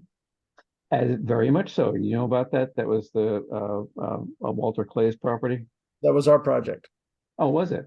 Okay, well, I guess it shows. Well, Right. it was the same exact reason we had to insulate it, but all of that beautiful wood was what was the very story. So originally people wanted to insulate over that, and it would have killed it. So Right. This is the same intent. We want it to feel as much as possible like the original building from the inside, but Right. unfortunately we have to tear it down and put up a new frame. All right. So you mean I won't be able to dumpster dive and get some nice white boards out of this, huh? Definitely not. Okay. All right. I'm sorry for all the inappropriates. Please go ahead. If you want to skip down to the plans,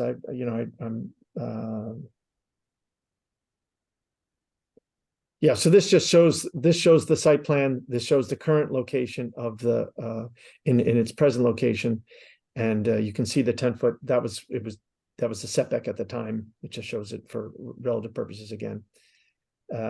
Next plan, please. So the original building to maintain it, so there's a steel structure and there's a new concrete slab because it was going to be used as a one-car garage from the narrow end of the building. And that's, so the foundation's in great shape. Next plan, please. This is the first floor. So we have a lower brand new garage slab to work with, but here you see the intent is to keep the original, keep the new frame exposed completely on the inside, keep the sheathing tight to it, so it will be the interior finish, and then add the insulation on the outside of it. And then we'll be adding a brick shelf, a stainless steel shelf below grade, so that brick can come up and abut underneath that extra thickness, so to look like it was always that size. And obviously the proportions of the building will not be changing. It's just we're adding thickness to it. Next plan, please. Upstairs, it was open before. We're just adding and it will be open still. We're adding a code conforming stair in the back, but it will be a large open cathedral room. And if we skip down 2 more to the next, to an elevation, these were the original elevations. This was what would be facing the neighbor on the east. So it's largely obscured by arborvitae. It's about 20 feet tall now. The next plan. This is in the rear of the building. So this shows the new addition that's already been framed on the first floor and the windows in it. The original carriage house is the larger structure. to the left and behind. Next slide, please. Now, this is the side that faces Mark's house. We tried to keep it very similar to the original proportions of windows, and there's a modest window door on this side. The addition on the right sets back. And next slide, please. This is what faces the street. Again, this is what was proposed originally to keep the feel of a sort of a carriage house, even though it's not a garage. It won't be a garage anymore. We have a sliding door to cover the one of the operable doors to the right, so that just to keep that appearance. And that is that's essentially a presentation. So I'm happy to answer any questions that you have. Okay, thank you very much, Mr. Sidford or Andrew. So what we'll do, sorry, so what I've got to do, or what we have to do as a board is to, or commission, is to present our historical report or advisory report to the ZBA for them to consider the special permit. So we'll focus on the existing whatever historical value is to the existing one, and whether we or not we think the plans would result in any adverse impact on the property overall, the neighborhood, and so on. So with that preface, I'd like to just go quickly around the board. If anyone has a thought that they would very much like to make sure gets into that report, just let me know what that is. I'll make a note of it, and I can make sure it gets in. So just starting from the top of my list, I'll start with Biff. Any concerns or thoughts that you would want to ensure get into the historical report? No, nothing I can think of right now. Okay, I'll just make a note here. Okay, and how about Ed Neumer? Any thoughts you might have? Nothing that I can think of either. Okay. Okay, how about Joe Morgan? Anything? Yeah, this in my mind raises a lot of procedural issues that I went back to the DCOD, section 28 in the ordinance, in the zoning court ordinance, and just to review some of the requirements. I mean, procedurally, I think what we're supposed to do is to provide our assessment of the historical significance of the structure. And so I think it's a period carriage house. It's timber framed, and so it's a historical structure, and what's being proposed is demolition. It's okay to talk about replacement, but the original structure in terms of historical preservation is going to be demolished. And even if you were to keep some of the elements of the building, the sheathing or the timber frame, it would still be encapsulated per the details, which is also a part of the definition of demolition, encapsulation. So the structure is going to be fully demolished. So I think as preservationists, if we're trying to preserve, it's not really our decision. What we have to say is it's a building that is worthy of preservation. It's a historical structure, and I think we have to deliver that to the ZBA as an advisory report. And it's the ZBA, not the NHC, that makes the decision as to whether the building can be demolished or not. And as I understand it procedurally, they will hire their preservation specialist to make an assessment and then provide a conditions report and an estimated cost, and then they'll compare it against an appraisal of the value of the property in order to make sort of a quantitative decision. Nonetheless, if they decide that it be torn down, it's their decision and it will be demolition of a historic structure. So I don't really know what else what else we can say other than, hey, this is if it's an accessory building to the original structure built at the same time, it's a 1799 carriage house building, and it's pretty historic. I know that when I helped Patricia Becknick when she was on the commission, it's been over 2 years, but we were trying to inventory all of the carriage houses in both the north and the south ends, and I got the south end, and this is on my list. This one was on my list. I saw it, and there's about 40 carriage houses in the south end. I think that's what I ended up, and this was one of them. I couldn't make any detailed, investigation of the building, but it's other than to determine it's a historical structure. But anyway, that's my 2 cents. Thank you. Yeah. Okay. And to which I would just say that I don't disagree with any of that. I think you're reflecting the ordinance correctly. It is a little kind of anticipates, it speaks mainly to like demolition, as in like, well, total demolition rather than, tweaking things. And this is a little bit of an unusual case. But I think where this one, the way this fits into the ordinance or vice versa is around the conditions, as you kind of alluded to. So they meaning the ZBA may want to have some kind of report that speaks specifically to the condition, because that it could be that the condition of the framing is such that as you might recall, Joe, we've had carriage houses that we gave the okay to temporarily disassemble, and then they were going to be reassembled after a new foundation was laid with the same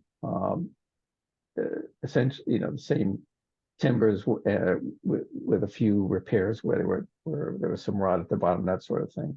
So did I understand you correctly,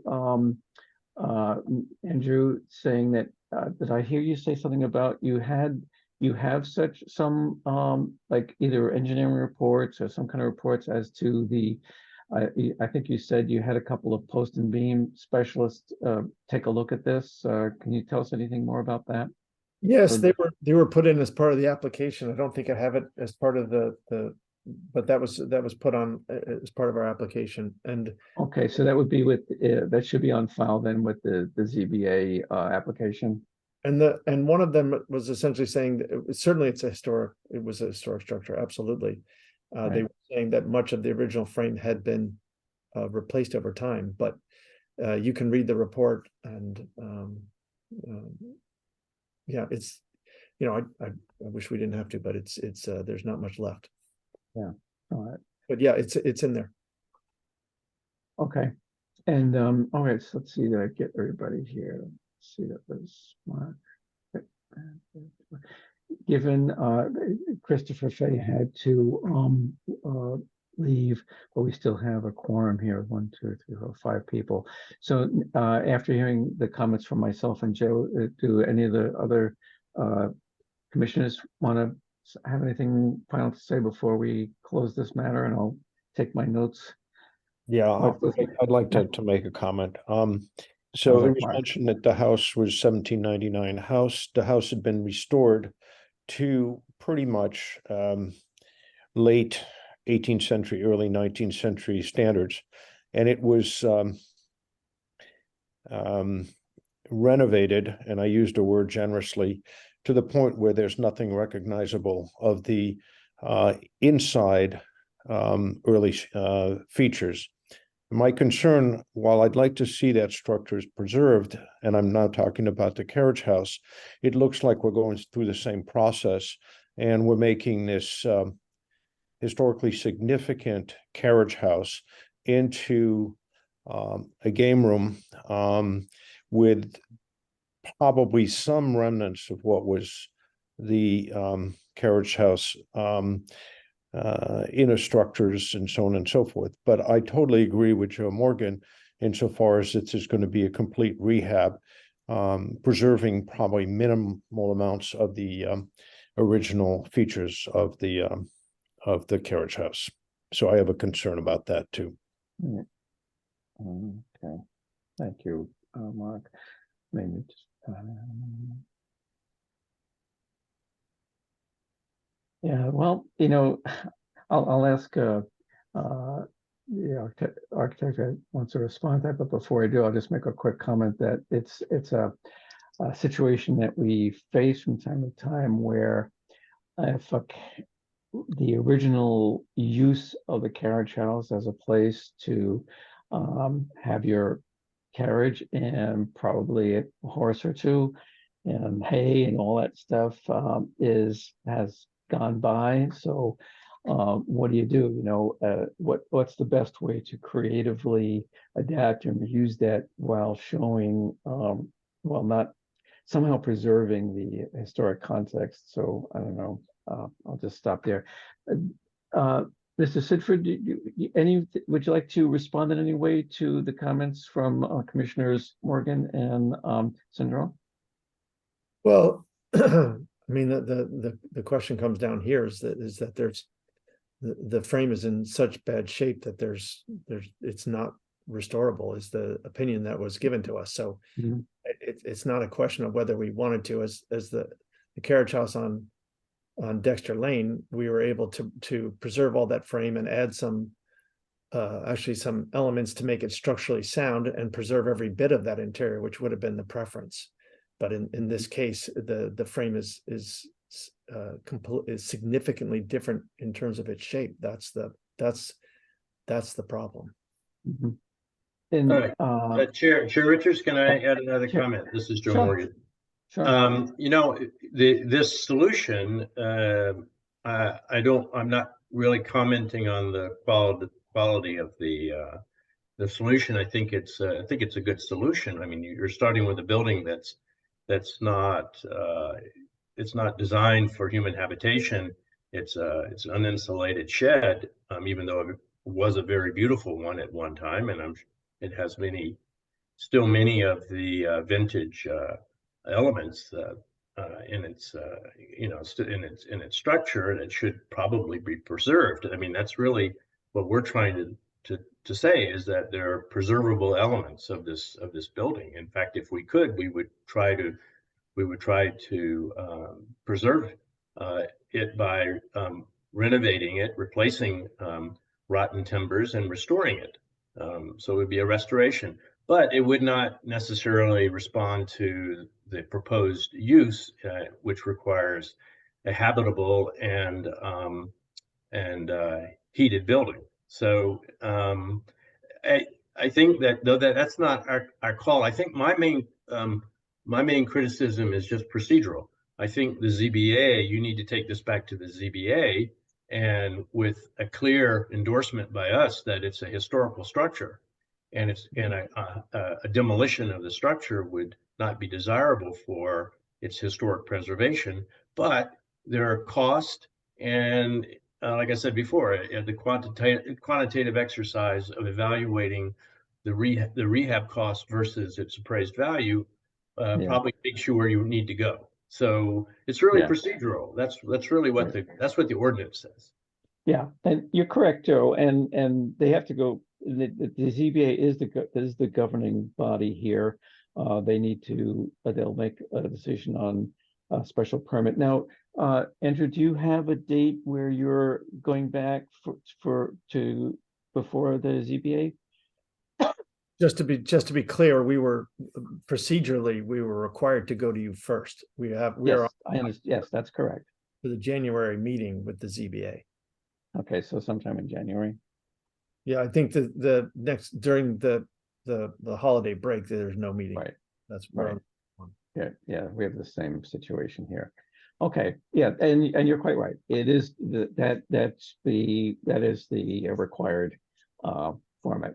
You come here first, and that's because the ZBA. One of the things the ZBA takes into consideration is the report that they'll get from us, which will incorporate these various comments, and then they'll consider that along with some of the things that Joe mentioned that are all kind of spelled out in the ordinance and so forth and so on.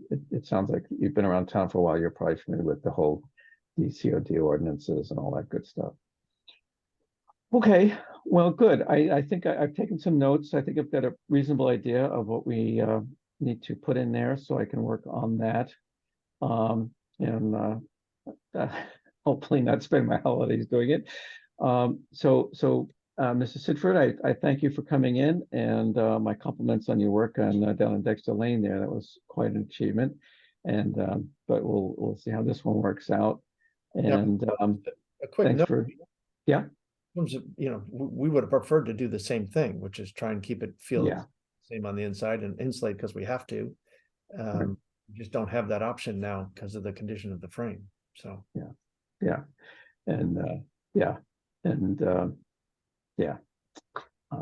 it just not to start too much, but on that one, about the only, you know, it's quite a different use than that was originally as well, right? It's oh sure, far from a barn at this point over on Dexter Lane. Yeah, the upstairs was essentially a grand salon that was used for concerts and entertaining, and downstairs there were 2 apartments. So yes, you're right. So yeah, but from the outside, you don't see much of that. You basically see the shape and form of what was, you know, originally. Actually, it was part of the Dexter house originally, wasn't it? Correct. Yeah. Okay. Well, we have a big agenda, so thank you very much for coming in and talking with us, Andrew. And the planning. We'll have Caitlin. I'm sure we'll let you know when we submit that report, so you can take a look at that. It'll be in, you know, should be well before you have to go before the CPA. I appreciate it. Thank you. Okay, you're very welcome. All right, a couple items of general business. I see Mr. Port, as hopefully he's been doing something other than twiddling his thumbs these past couple hours here. Andy is, as you know, the city's planning director. He is involved in this one because it involves a city project. It's you might have seen on the agenda is excavation work behind the Custom House. There was, well, I can let in. Actually, I'll explain a little bit because to help Andy out here. In brief, as you know, they're doing quite a bit of work on these parks along the river, and part of that involves some plumbing work for either, I'm not sure if it's for routine plumbing or irrigation or whatever it is, drainage, any of the above. They need to dig a trench and get to a pipe, and it crosses land that's currently part of the Custom House property. And as you all know, the Custom House is under a preservation restriction, so there's that concern. Plus, they had some concern about the Custom House people had a concern about, you know, needing an easement and so on. So, but that's not our worry so much as I think we need to determine that this work will not have any deleterious effect on the Custom House property. It doesn't touch the Custom House per se at all, just the property down, much further down towards the river. So with that introduction, I'll let Andy explain what it is they need to do and why they need our review and approval for this. So take it away, Andy. Thank you, Chair Richards, members of the commission. You know, as the chair mentioned, this happens to be one of the projects that I'm working on. So I'm not going over the entire scope of discussions of the waterfront park expansion. There's, you know, many discussions that have happened over the years about the central waterfront and what happens with it. But recognizing that essentially what you have before you is this is the plan that the city council had approved. This is actually showing future phases. So this is not what we're doing right now is not the entire scope of what you see here. Some of the things we're not doing right now, for instance, are the parking lot areas in full. Those will be landscaped better in the future.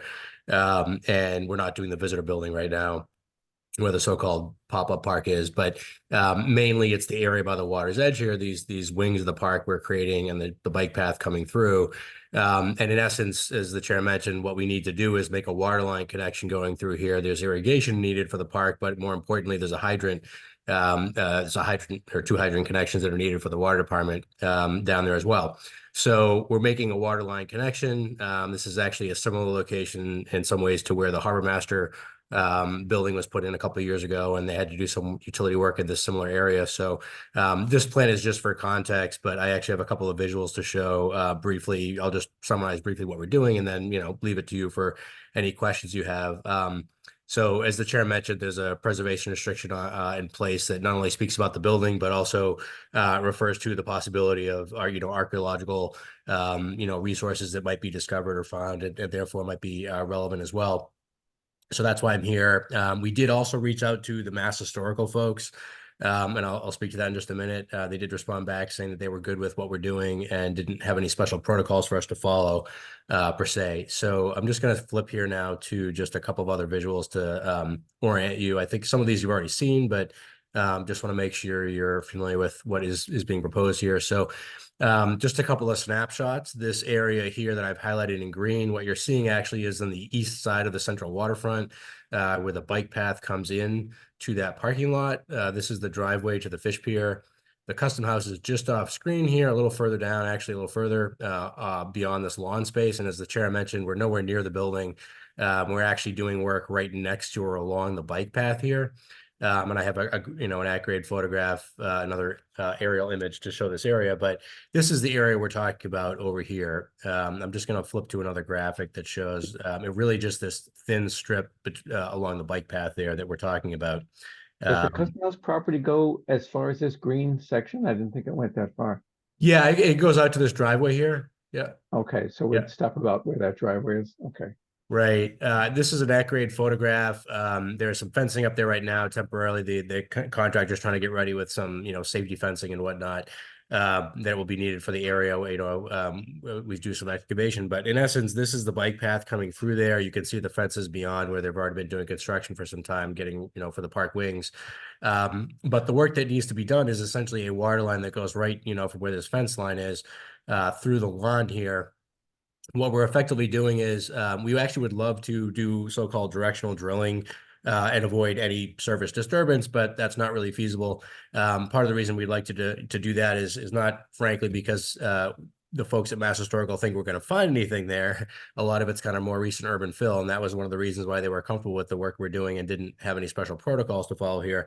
But more importantly, from the city side, I guess as we're looking at is we also don't want to disturb the brick walkway or the bike racks or the interpretive panel, other things that are, there's some bike racks will be on the screen there that are going to be disturbed if we have to, rip through the surface there. So we're doing minimally what we have to do, but in order to do that directional drilling, we have to have essentially a pit on one side where they excavate here, dig a pit, deepest probably about 6 feet. It is probably what we're estimating at maximum. What they do is they push the pipe through essentially, and we're going to meet it at the other side with another pit over here. So we're trying to minimize what we have to do for excavation, but there's really no way around not having a pit on either side. And we do have to make a connection to the water line, which is right about in this area here next to the bike path. So one way or the other, we have to do some excavation. As context, years ago when the Harbor Master building was being done, there were 2 letters of communication, which I think were passed on through Caitlin to the commission and posted. 2 communications, one from the city and one from Mass Historical. Just pulling those, I'm not going to run through the whole document, but just briefly for reference, in 2015, communications relative to, at this point, I think it was a section 106 determination, but at any rate, both Mass Historical, this is Brona Simon from Mass Historical, and the then chair, Sarah White, for the Historical Commission, both basically indicated at that time that when work had to be done, or at least work was expected to be done in the brick walkway that's right here. Originally, they were expecting to run utilities to the Harbor Master building down Custom House Way because that was a right of way essentially that we could work with. Neither the city or the Waterfront Trust or anybody I think wanted to have to dig up that walkway. We were able eventually to get New England Development on the so-called lower Custom House Way side through that Atkinson building parking lot area. We're able to do some work in that area and kind of sorted things out. But at any rate, at the time when there was discussion going on about doing some excavation in here and the possibility of discovering anything that might be relevant, both the local historical commission here, your body, and the Mass Historical folks indicated that there was not anything they were expecting us to find per se, no special protocols to follow. Obviously, we intend here as we do some excavation to keep an eye on what's happening out there. We have some folks from the Custom House. They have someone that they might be bringing out who's an archaeological expert who might take a look with us and sort of chime in if there's anything discovered. But I'll leave it to them as they're coordinating with that person that might come out early next week. But the idea basically is to dig a pit over here, do some directional drilling to make the connection and reach the pit over here, put a water line connection in, and then backfill and restore the lawn that's there. And that's basically in essence what we're doing. We did get a communication from Mass Historical, and I did distribute that, I think, through Caitlin, which is posted, I think. That's this communication here from Paul Holtz, where he says it's understood that the new subsurface water line connection will involve an approximately 6-foot deep trench, which will impact both the rear lawn space and the brick walkway of Custom House property. It should be noted here, we're not actually planning to alter or impact the surface of the brick walkway. But it happens to go, the water line goes underneath it, but we're, as I mentioned, we're planning on doing directional drilling so that the brick walkway does not have to be ripped up, and you'd be therefore less likely to see over time differential settlement of the brick walkway and any sort of damage to it with a sort of a strip going through it that might appear years later with settlement. So at any rate, the lawn is essentially what we're talking about being impacted here, and again only temporarily for a period of about a week. So while we're in there, obviously we'll keep an eye on the hole and see if anything's discovered. But basically what they said here was recognizing that the scope of the work, they said Mass Historical also previously reviewed and addressed this project with a no adverse impact letter back in 2022. And that letter was actually initiated because when we were going after a state grant, in this case, I think it was the Parks grant from the state. We have 2 grants for this project from the state.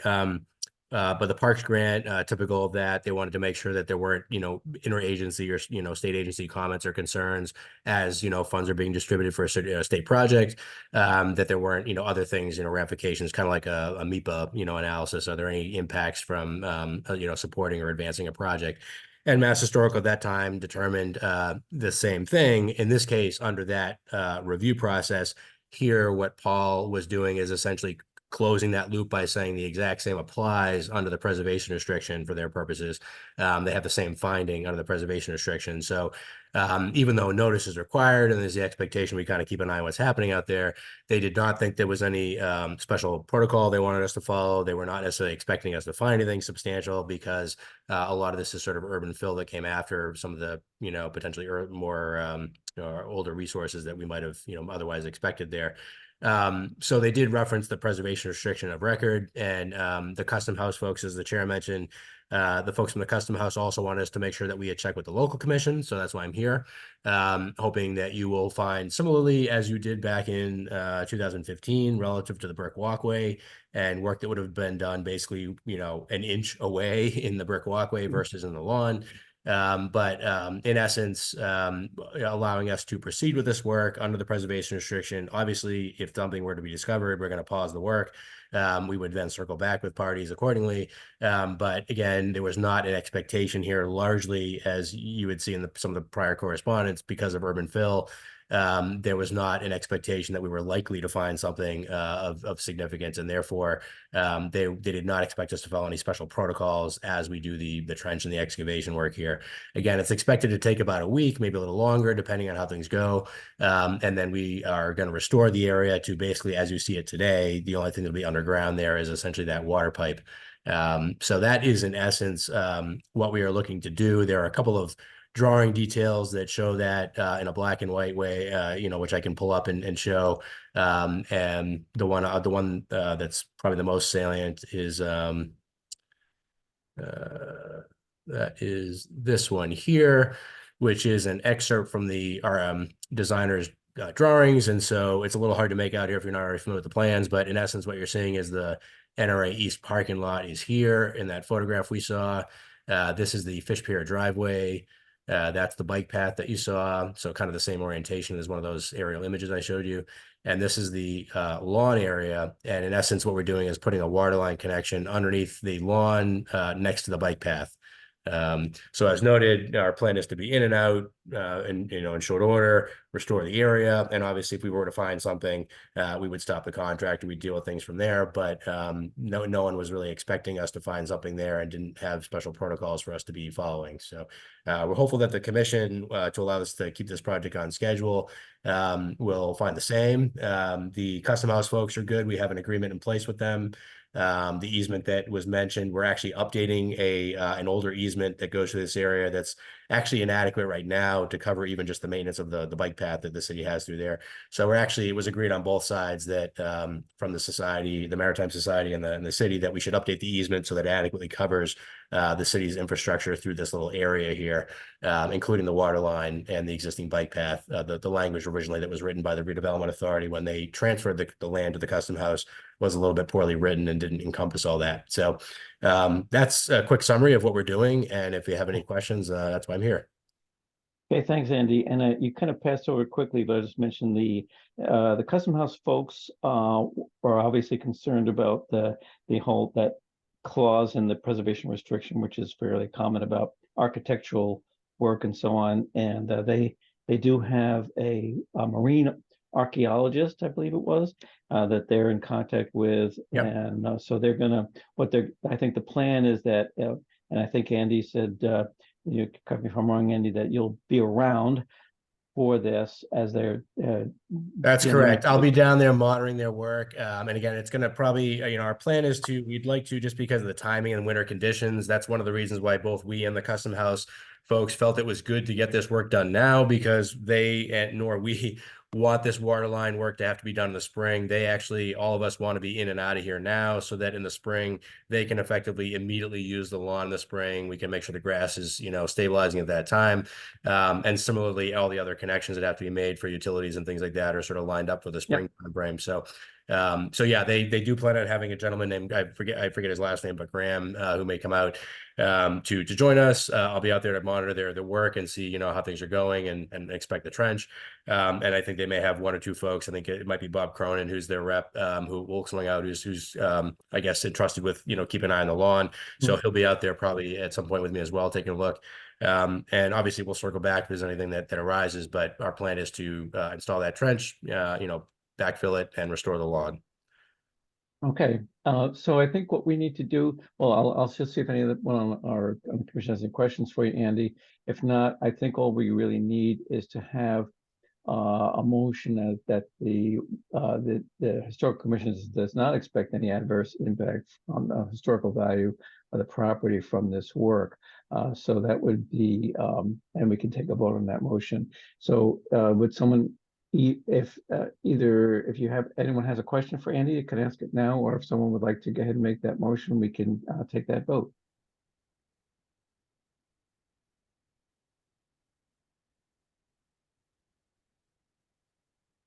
Awfully quiet out there. Would you like me to make the motion? Everybody's gone to sleep. Yeah, I'll make the motion that we don't expect any adverse impact from the work done for the water main. Yeah, thank you, Mark. There's Mark Sindron. Is there a second for that? I will second that. This is Biff Bus. Biff Bus, yep. Okay, thank you, guys. Okay, Biff, your vote on that? Yes. Okay, yeah, I should point out that the yes vote means that you agree with the statement that we do not expect any adverse impact, and we'll just communicate that to just register that. Okay, Mark Sindron? Yes. Okay, Christopher Hay had to leave, so he's not here for that. Mr. Morgan? Yes. Okay, thank you. Ed Neumer? Yes. Okay, thanks, and the chair agrees as well. And I'm based on what I heard from the Customs House folks, they're going to be keeping a close eye on that stuff. All right, thanks very much. Thanks, Andy, for getting with us with that. Thank you very much. Okay. Next up, we have people from the Unitarian Church, as we know it. It's actually the first religious society, the first religious society at 30 Pleasant Street. I believe Forrest Speck and Ed Budelman are, I hope I'm not massacring your names there, are with us. Now there's two things here. Originally, they were coming to the Historic Commission with the aim of getting our support for a CPC grant that they're either applying for, I guess, the 2024 cycle. It's not quite clear to me on that, but it occurred to me that, and I'm not sure if this kind of slipped by or not, that there is a preservation restriction on this structure, and the scale of the work as shown in their scope of work documentation made it clear to me anyway that it was needed to be reviewed and okayed by the Historical Commission as being that we can approve it, that it would not have an adverse impact on the historical values of the structure per the preservation restriction. So with that introduction, who's going to speak for the society? I'm Forrest Speck, and I can open up. Okay, go ahead. Ed Budelman will join us to talk about more of the information for you. We have been working on a grant from the CPC to help us pay for this re-roofing of the house of the sanctuary. As we were researching it, we discovered that there are some signs of instability in the support structure that for the roof itself, and Ed will get into that in a bit. I really want to thank you for listening to us and entertaining this thing. We are seeking support from the Heritage Commission to support the application for funds, for supporting funds for the roof. It is a serious problem. It is subject to leaking now because of the age of the roof. The roof is some 31 years old and is not ready for the winds that we anticipate and the storms. I'll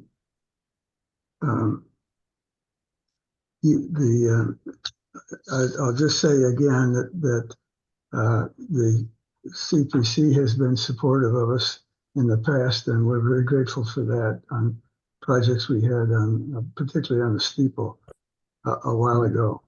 But this is a new application strictly focused on the roof.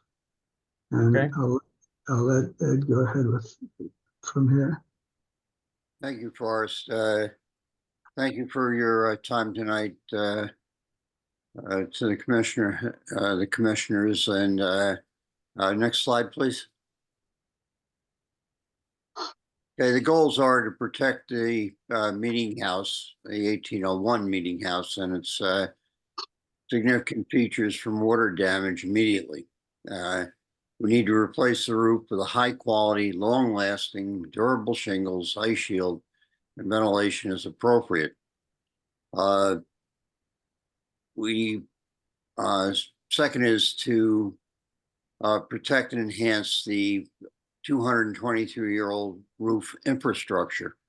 It's necessary to withstand severe weather, including heavy winds plus weight accumulated for snow and ice. Next slide, please.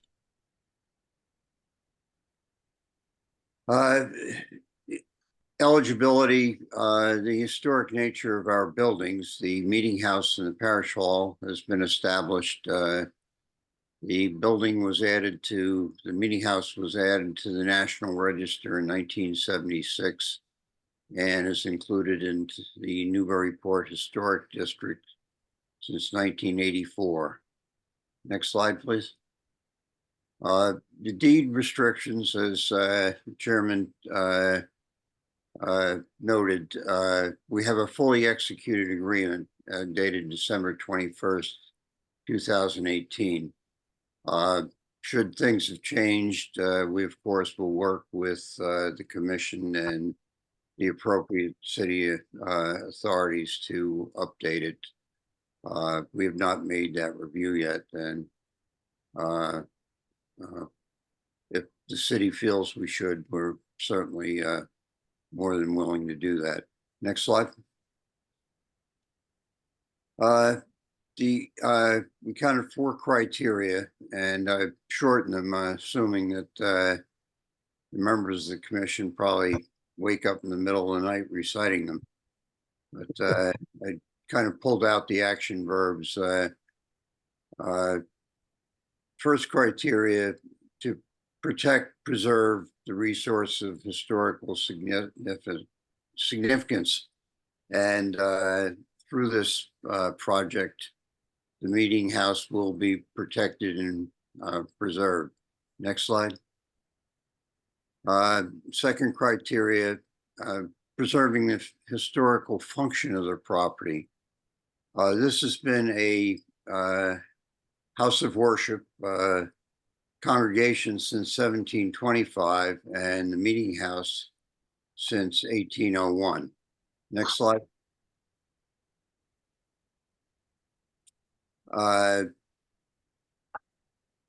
The congregation and the FRS as a entity is very involved and try to be good citizens and partners of the community.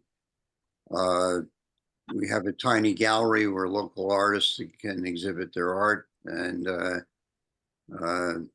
people visiting the meeting house can buy it. We sponsor Jazz Vespers for no cost the first Wednesday of every month when it's possible. Our facilities are open to recovery groups. Half of our Blues Plate collection every Sunday goes to a local charity doing good work, such as Jeannie Geiger, Crisis Center, and Amanus House. Yankee Homecoming, our youth groups have conducted tours, and it's always a great experience. Next slide.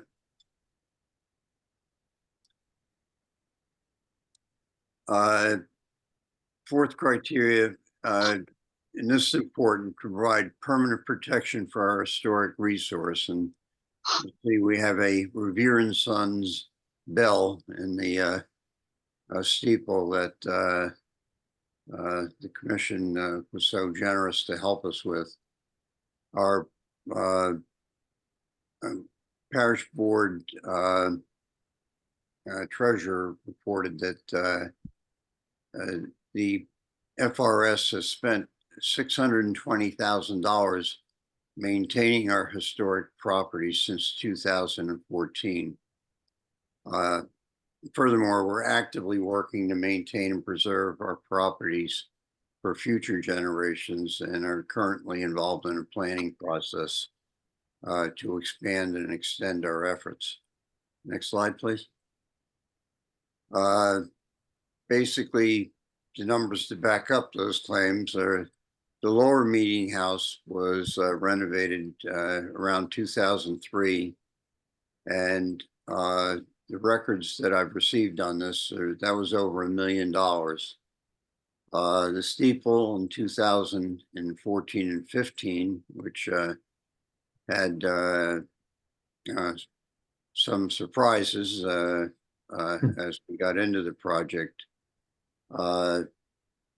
FRS contributed $461,000, and the community preservation grant $300,000 for a total of $761,000.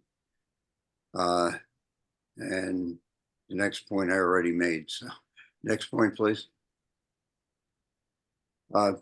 This is the damage that Forrest mentioned. The knee brace in the northeast corner is becoming separated. I don't know if you can focus in on that, Caitlin. It's the picture on the left. Yeah, we can sort of see the gap there. It looks like the top of the brace is opened up and it's not being held by the pin anymore. Yeah, you can see the trunnion is, the hole is visible, so something has failed. Yeah, yeah. Okay, you go back out. And the ceiling joist is separated from the gable. So 223 years of wind and New England weather is showing. But if we move now, we can prevent failures. The roof itself, we took this from the steeple recently, looking north. If you look down on the roof, the FRS had been maintaining and making repairs right along. There's over 4,000 expenditures in the last 6 months. Next slide, please.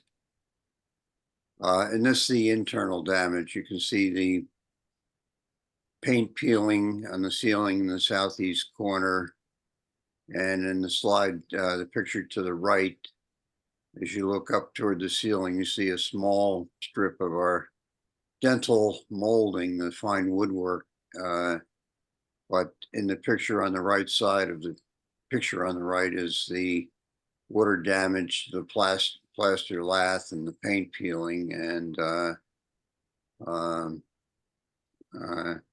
what brought our attention to this serious problem. Next slide, please. So these are the architectural resources of all of Newburyport, especially the commission, that are threatened. When we did the projects in 2014 and 15, a lot of those windows were replaced, and we had a historic woodworker come in and custom turn the moldings and the frames for the windows. Next slide. So how do you pay for it? Well, we need your help, and we want a honest, open partnership now and going forward. The church will do contributions and fundraising from the congregation. We've got historic and memorial brick patios possible, and of course we would get approved by the appropriate town commissions and authorities. And we're looking to raise money from business and community contributions. More than that, there is a national foundation for historic preservation of sacred spaces, and we will be looking beyond Newburyport to help support our precious building. And then the Newburyport preservation funding would be, which would be your role in it ultimately, after all the approvals, would be part of it, but certain by nowhere near the majority. Next slide, please. So for the roof and infrastructure project, it's hard to break them down. We're still in the process of gathering assessments. So our best estimate, we have a historical structural engineer, and for the beams and the infrastructure, for the consulting service for that and the actual resolution of the problem, we're estimating $45,000. The emergency roof replacement, $78,000. We've gone straight to the manufacturers of general aniline film who has a historic department for approving roof treatments, not only the shingles. And they stand by, they've given us an 8-page specification, and this will be essential to doing the job right. So our best estimate based on the last month's worth of work is 123,000, and a request will be in the neighborhood of 80,000 from the commission. Last slide. Before you go to the next slide, it says NHC, I assume it's National Historical Commission, excuse me, Newburyport Historical Commission. Newburyport. Yeah. I've been either one of us is confused because we don't have any financial resources or ability to make grants or anything like that. Did you mean the CPC? That's your CPC request? I stand corrected. Thank you. Yeah. Okay. So that's what you're asking for from the CPC funding. Okay. Thank you. Yep, no problem. All right, so there were sort of two separate issues here. I'm going to have to separate them briefly because there's two different decisions we made. The first is pursuant to the preservation restriction on the property, since this is a substantial project, we have to determine that it's not going to have an adverse impact on the historical values of the property.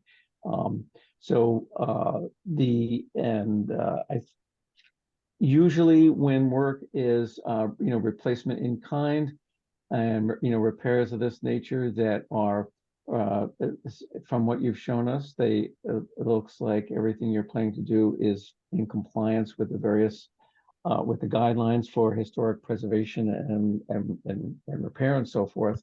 So it's my own personal view that I would not expect any adverse impact on the historical values of the property. It's not like you're replacing a slate roof with something else or anything like that. I'm correct. The current roof is asphalt shingles of some sort as well, right? That's correct. Yeah. So I'd like to either, if someone has a question for either of the speakers, it was Ed Budelman or Forrest Speck, you can ask them now, or if someone would like to make a motion that we can vote on that the Newburyport Historical Commission does not expect any adverse impact on the historical values of the property as a result of the proposed roofing work, we can take that vote on that motion. I'll make that motion. That's Mark. Okay, thank you, Mark. And is there a second for that? I'll second that. This is Biff. Yes. Okay, thank you, Biff. Okay, so we'll take a vote on that. This is and just so you guys, by you guys meaning Ed and Forrest, understand, this is a requirement because of the preservation restriction, that because this is the scope of this is considered major, the commission has to review it, which we just did with you, and approve it that it's not going to have any deleterious effect on the historical values. Okay, yes vote on this is that's our finding, that does not have an adverse impact. Mr. Baus, your vote? Yes. Okay, Mark Syndrome? Yes. Thank you. Joe Morgan? Yes. Thank you. Now Ed had to drop off. Let's see if he made it back. He texted me that a laptop problem, so we're gonna skip over him. And the chair is yes. That's still 4 votes, which is just enough to pass. So we can approve that. Okay, so that means that you're able to go forward with the work. This is totally aside from funding it, of course, that without running afoul of your preservation restriction. All right, so we got that out of the way. The second question, of course, is does the NSC, does the board or the commission rather wish to send a letter of support for the application to the CPC?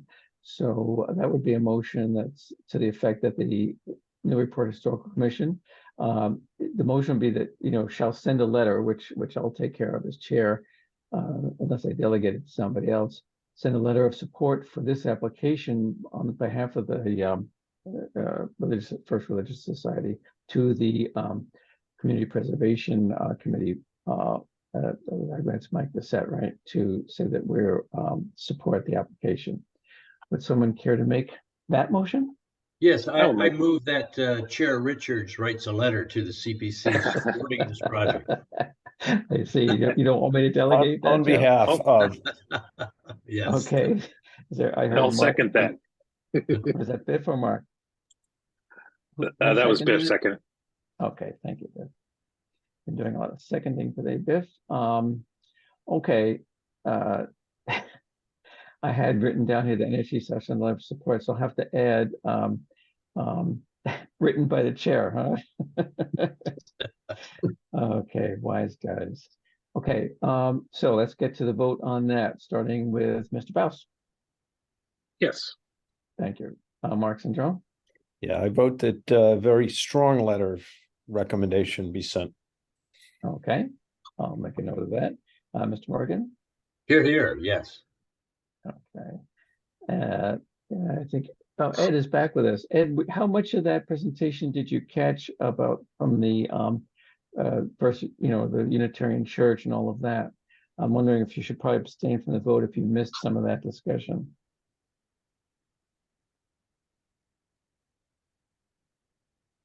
You look like you're muted, Ed. You're trying to say anything. Where are you?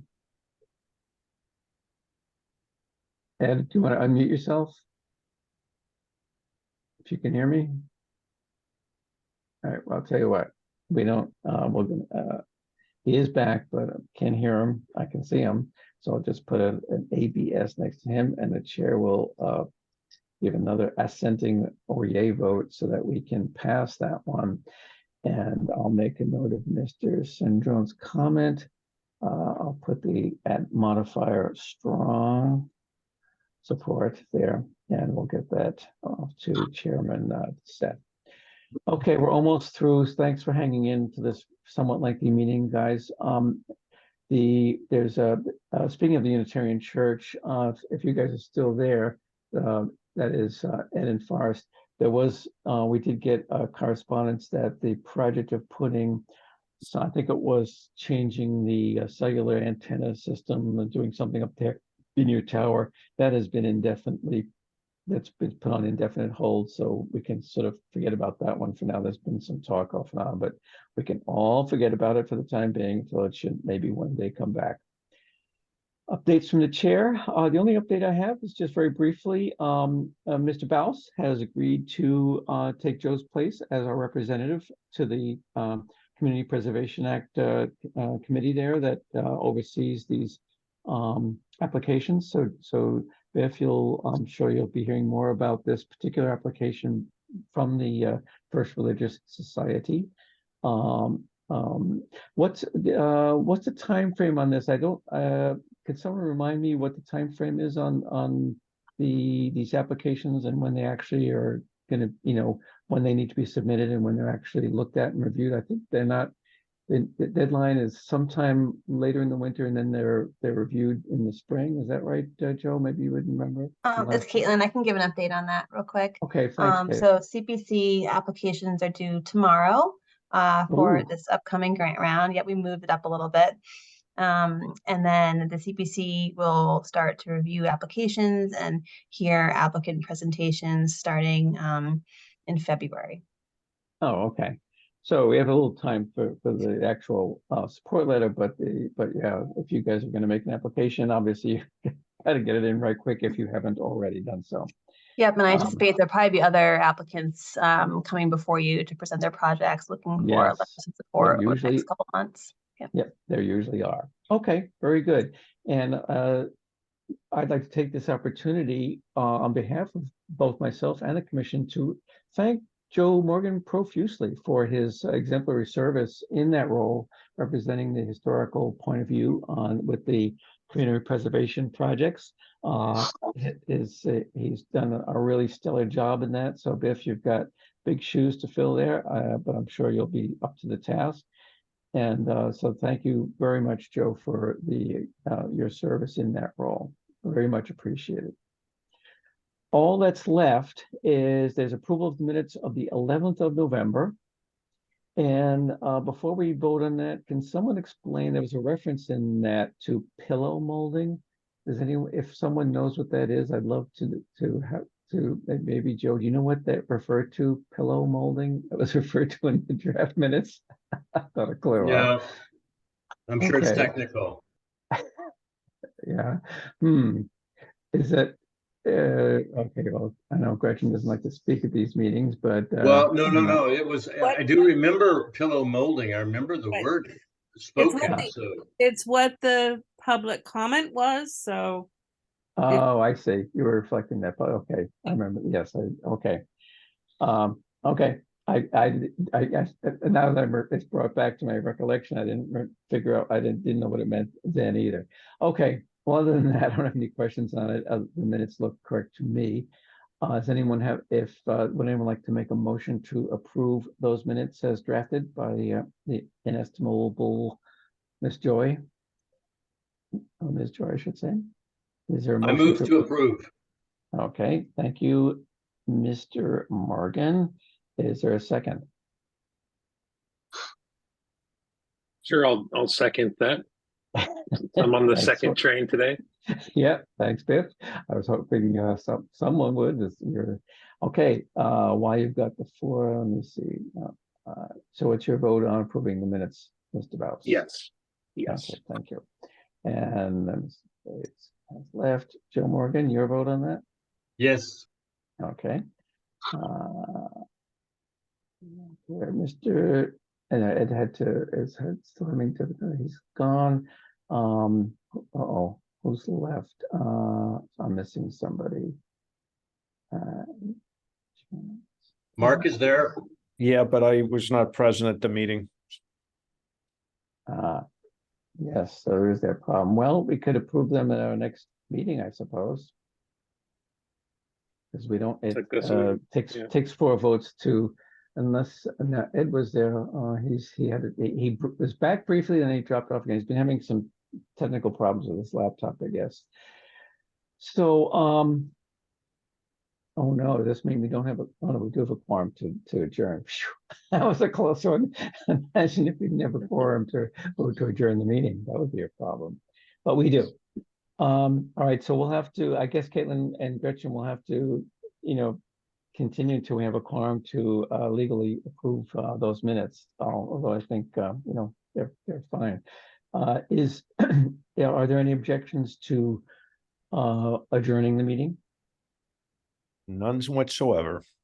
Okay, well then the chair notes that without objection, the meeting is adjourned at times at 9:52. So we made it in under 2 hours. Thank you very much for your attention and staying awake for this meeting, although some of the other commissions and boards go even later. So let's be thankful for that. Could I just express some great gratitude on behalf of the church? Is that Mr. Forrest or Mr. Brudelman? Forrest Beck. Forrest Beck, sorry. Thank you for Forrest Beck. That's right. Your first name is Forrest. Sorry about that.